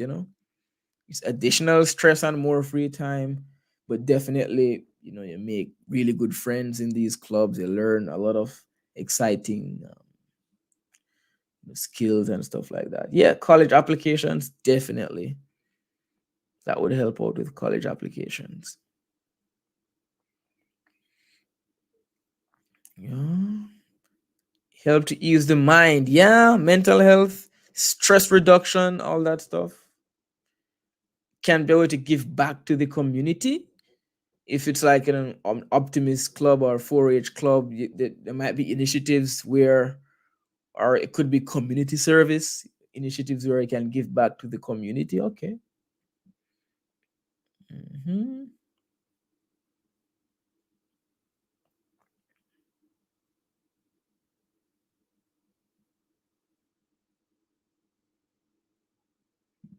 No, I'm reading your points. I'm reading the chat. I haven't given you my points yet. Social skills. Very nice. Yeah. Helps to improve social skills. All right. What about against? Let's go to against.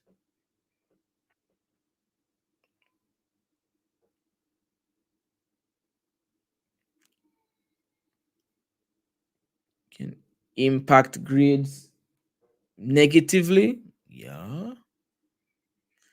Yeah. Students will have less time to focus on schoolwork. Some students may have things to do after school and may be unavailable. So yeah, the students just don't necessarily have time for extracurricular stuff. It can cause overwhelm, leading to academic burnout. Excellent. Might be difficult to balance the schoolwork and all the extracurricular stuff. Very good. Yeah, eliminates freedom of choice if students are forced to engage in club activities and so on.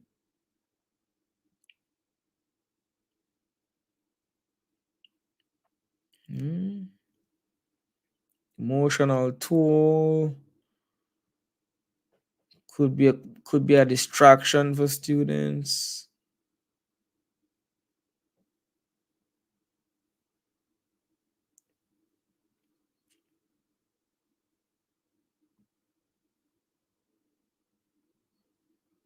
All right, good points, guys.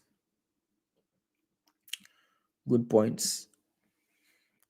Let's see. Let's see. Let's see. Let's see. I think you guys covered probably most or all of what I would have had here. So let's jump to the next one. Education is the only avenue for success in today's world. Let's find some points. Education is the only avenue for success in today's world.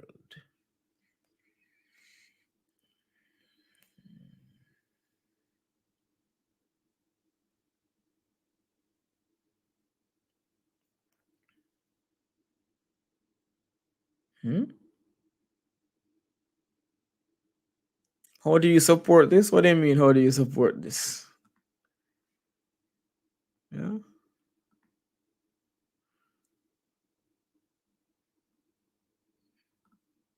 Nothing. Without education, the world would be nothing. What do you mean the world would be nothing? So education is foundational in building all aspects of society. Yeah, okay.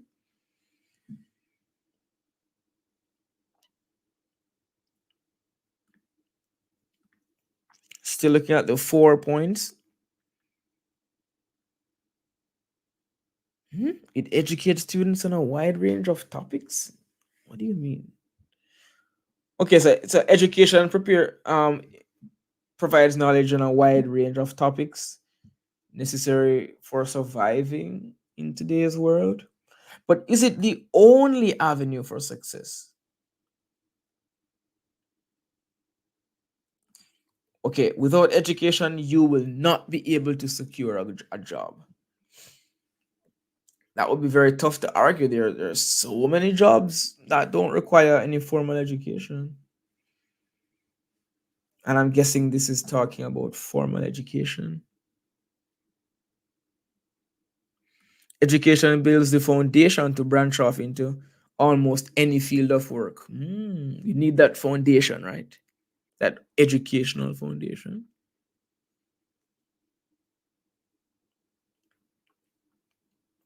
Education develops the critical thinking needed to, I guess, perform whatever job you're going to get.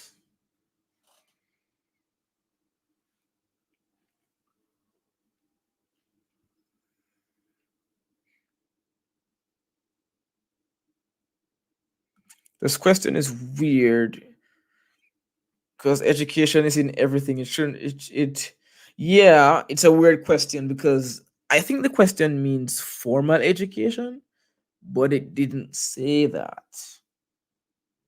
It didn't say that.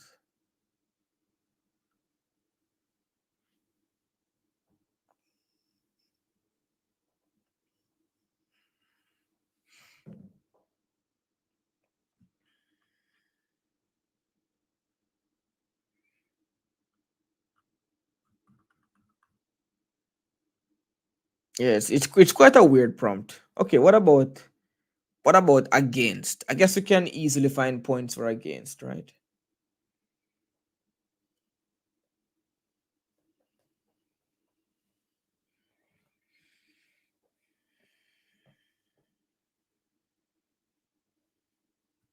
Jada has made a good point for 4.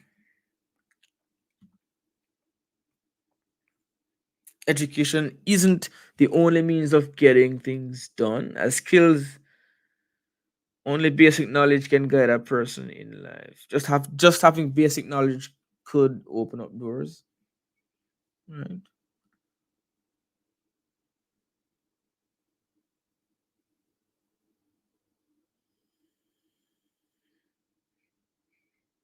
Yeah. So it's a weird prompt, to be honest. Someone said you can have skills and get a job, and then aren't skills a type of education? I mean, when I talk about skills, I guess you mean just like natural skills, innate skills. Because if you develop vocational skills through like training or apprenticeship, that is also education, isn't it? Mm,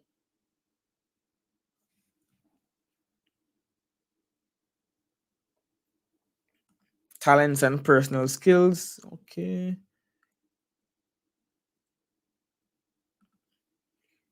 Ah, okay, that's a good point, Ethan.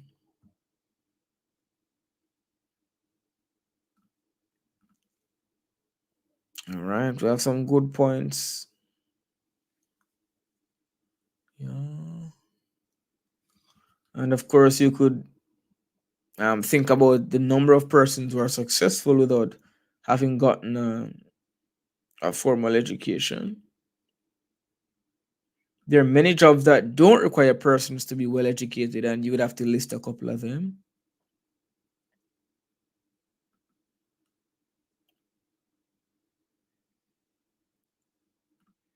Oh, that could be a nice example to drop into your essay.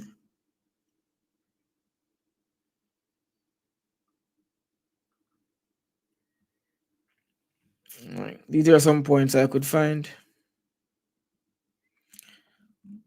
Yeah, four, formal education is often a prerequisite or it's often necessary for many career paths and professional opportunities. But it says here the only avenue. I'm not even sure if these points cater to this extremely well because it says, many. I couldn't have said all. Yeah, many. It says write an essay giving your views. So I definitely would not go all in agreeing with this. That would be really, really hard to do. Okay? Provides essential knowledge and skills. And then you could draw for some statistics.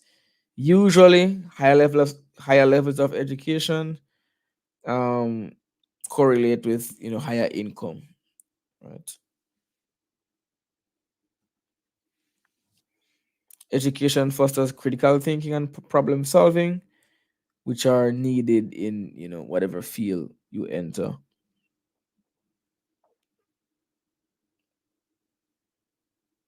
There should be education. Like formal education is like a tried and true way of securing a good job. So it's a way that has been tested and proven to work in terms of securing a good job. Against was very, very easy. There are many successful entrepreneurs who dropped out of school and they're still rich. Somebody in the chat mentioned that. And success can be subjective. So the prompt says education is the only avenue for success. But how do you define success? Everybody has their own definition. And because of that, my view of success might not necessitate being formally trained. Right? The high cost of formal education can be a barrier. And not everyone who skips that becomes unsuccessful. And then we can mention fields like art, music, and writing, where talent and creativity are more important than education. All right, so those are a couple of points. All right, next one. As long as the government is paying for my education, it can tell me what to study.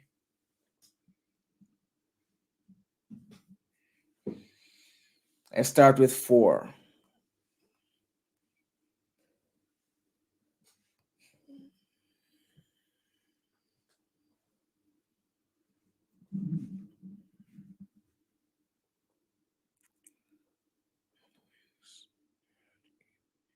You have 0 points? Really?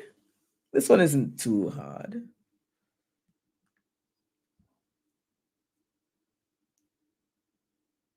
Nice. That's a very good one.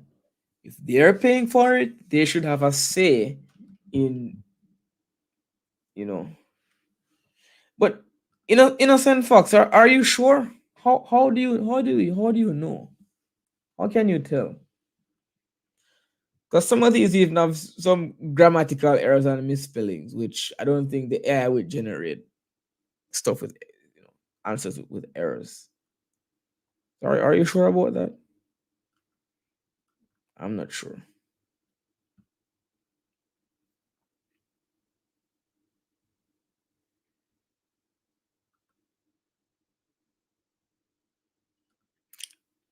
Allows governments to address shortages in certain fields. Yeah. So if the government decides that they need more workers in agriculture, then they can push students towards studying agriculture, and that will help out the economy. Yeah. And we have a lot of stuck students.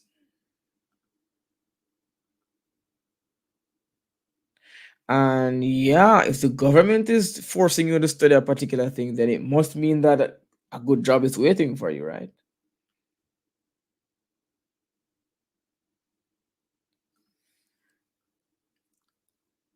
And yeah, I'm not sure all of the quick answers are necessarily cheated answers either. Some students might just be that fast.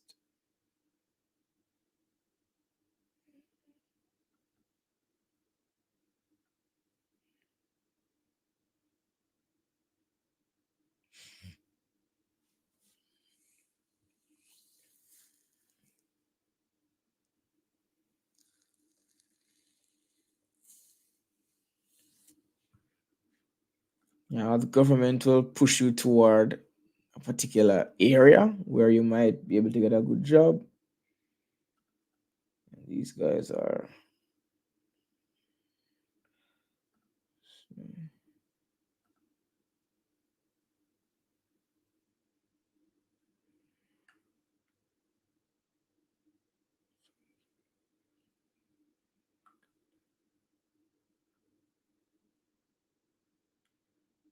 let's see, if you end up carrying out studies and you don't want to do it, it may impact how successful you are, therefore deeming the study unhelpful.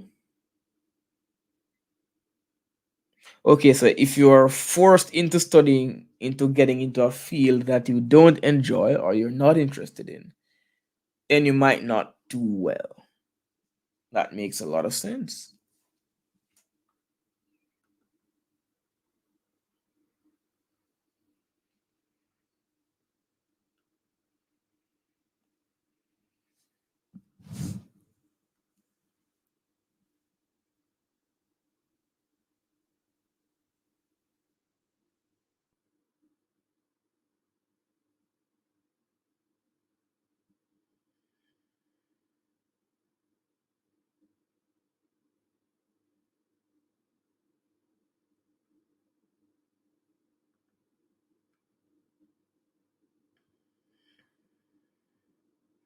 Students may be denied the opportunity to pursue their own interests. Okay. Might increase the dropout rates as students are forced to, do what they don't want to do.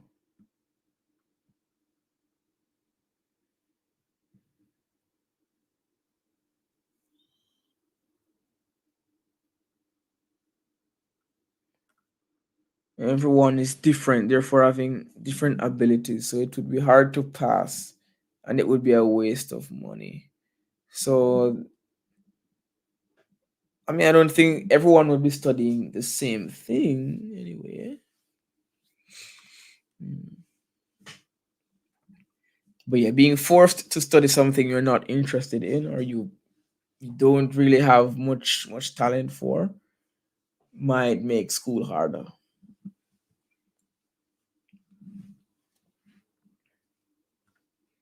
Yeah, yeah, that's the point, Robin Hood.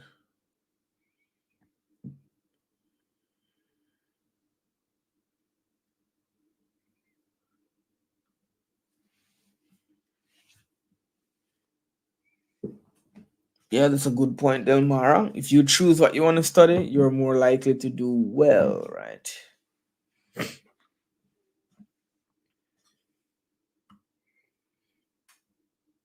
All right, we're gonna wrap up soon, guys. Let's do one or two more.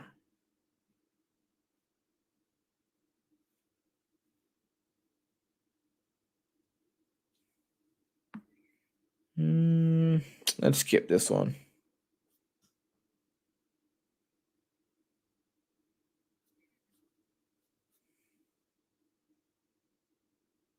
Okay, this might be a nice place to end it.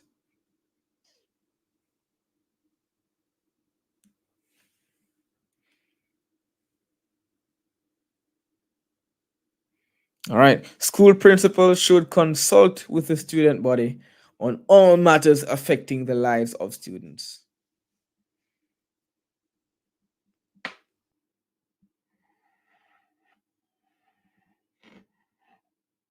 What do you guys think here?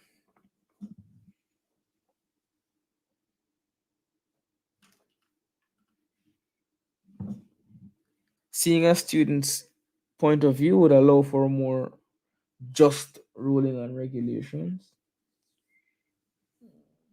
Mhm.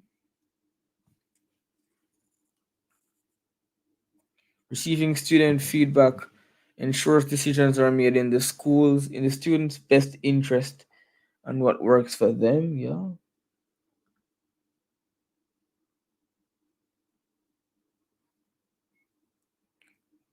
Nice. Yeah, if it's affecting the students, they should have a say in what's happening.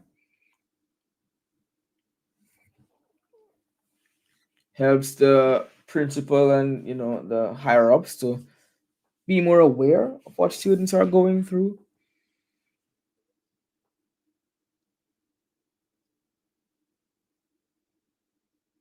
Make the students feel more comfortable in the institution. Yeah, I'd feel more comfortable if I know that my principal is listening to me and consulting with me before making changes. Yeah.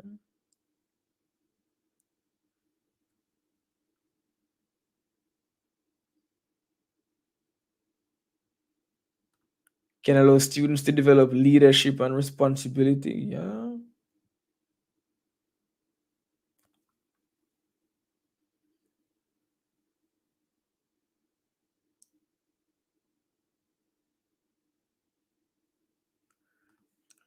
Student council reps have better relationships with their peers, thus the students' real voice and concerns are heard.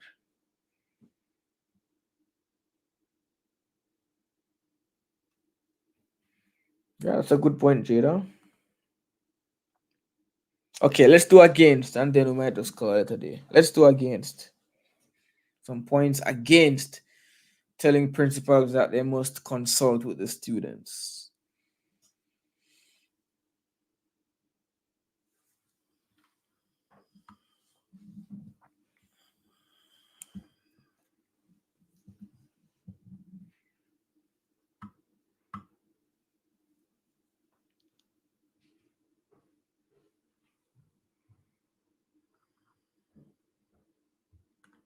What the student wants may not be feasible long term solutions or might strain resources. That's very true.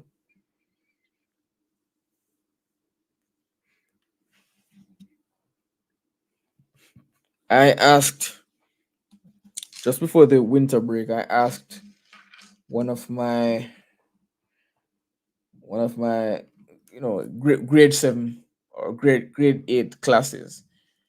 I asked them to tell me some school improvement ideas, some things they would want if they could, have a greater impact on what happens in their school. And their answers were ridiculous, man. Some students said they want a train station in the school. They want a convenience store in the school. They want to ban all classes, ban homework. They want Pokemon classes. Well, that was my idea. But yeah, it got crazy. So students might not always come up with the most um, realistic or feasible ideas. Yeah.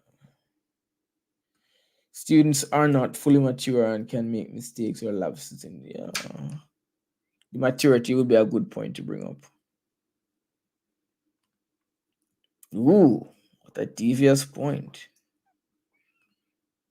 Too many opinions may lead to chaos or poor decision making.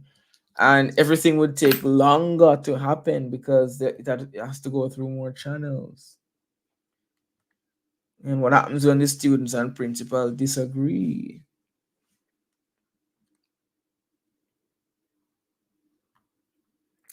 All right.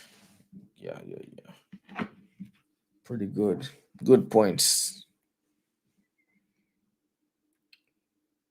may undermine the principal's authority. Yeah. All right. These are some points. 4, involving students in decision making process teaches democratic principles and fosters a sense of inclusivity. Consulting students acknowledges that their opinions and experiences are valuable, which enhances the sense of belonging and worth. Yeah. Students can offer unique insights and perspectives, leading to more informed decisions. Yeah. And students can learn these skills. Consulting students demonstrate respect for their viewpoints. Against, it can be so time consuming when every little decision has to be passed through the students. It's not very practical, right? Students may not have the experience they need to um, either make decisions or offer consultation to the principal in decision making processes. Right, and it might actually be too much work on the students or on the student council if every decision is being brought to them. Right. And there are some issues that just wouldn't really be appropriate for student involvement. Yeah. So those are a couple of points. Anyway, guys, it's not yet 3 hours in, but uh, to be honest, I'm a little tired. I'm a little tired, and um, yeah, I'm a little tired basically. I'm a little tired tonight, and the whole chat GPT thing kind of dampen things a little bit, to be honest. Because I'm wondering if some students are really doing that. That would be quite disappointing. But to the students who really came out and used their noggins, their brains, to come up with points quickly, kudos to you. Good job, great job. And I think it's a good idea to call it a day. I think so. Um, Let me just remind you guys what's coming up next. Right, let me remind you guys of what's coming up next. Let me find this.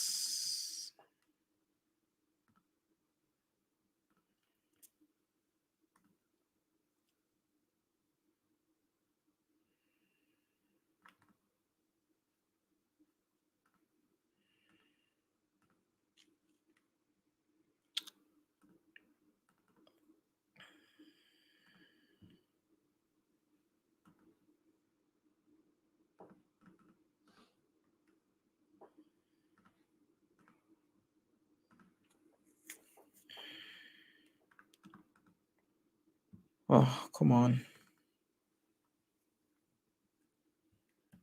I'm gonna tell you about the essays in a minute.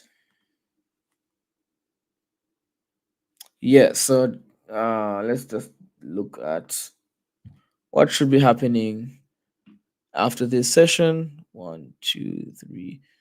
So we're right now we're just wrapping up the essay brainstorm session, and this will be our next session at 5 p.m. Jamaica time. We'll do the essay reviews where we'll be reviewing your essays. So your essays, the essays that you guys have been sending to this email, we'll be reviewing them live on stream. So that's later today. If you want to participate and send your essay in, you have to do that within the next like 2 or 3 hours. Like within the next 2 or 3 hours, right? So hand it in ASAP to this email. It's any section D response. Let me know what past paper question you're tackling. and you send me that response. And we'll be able to go through these essays on stream, as many as we can get through. Not all of we can't we won't be able to go through all of them, but as many as we can. Right? So send me that email. It's a first come, first serve basis. So make sure you're quick. Right. And yeah, so take a screenshot here if that's necessary. Right.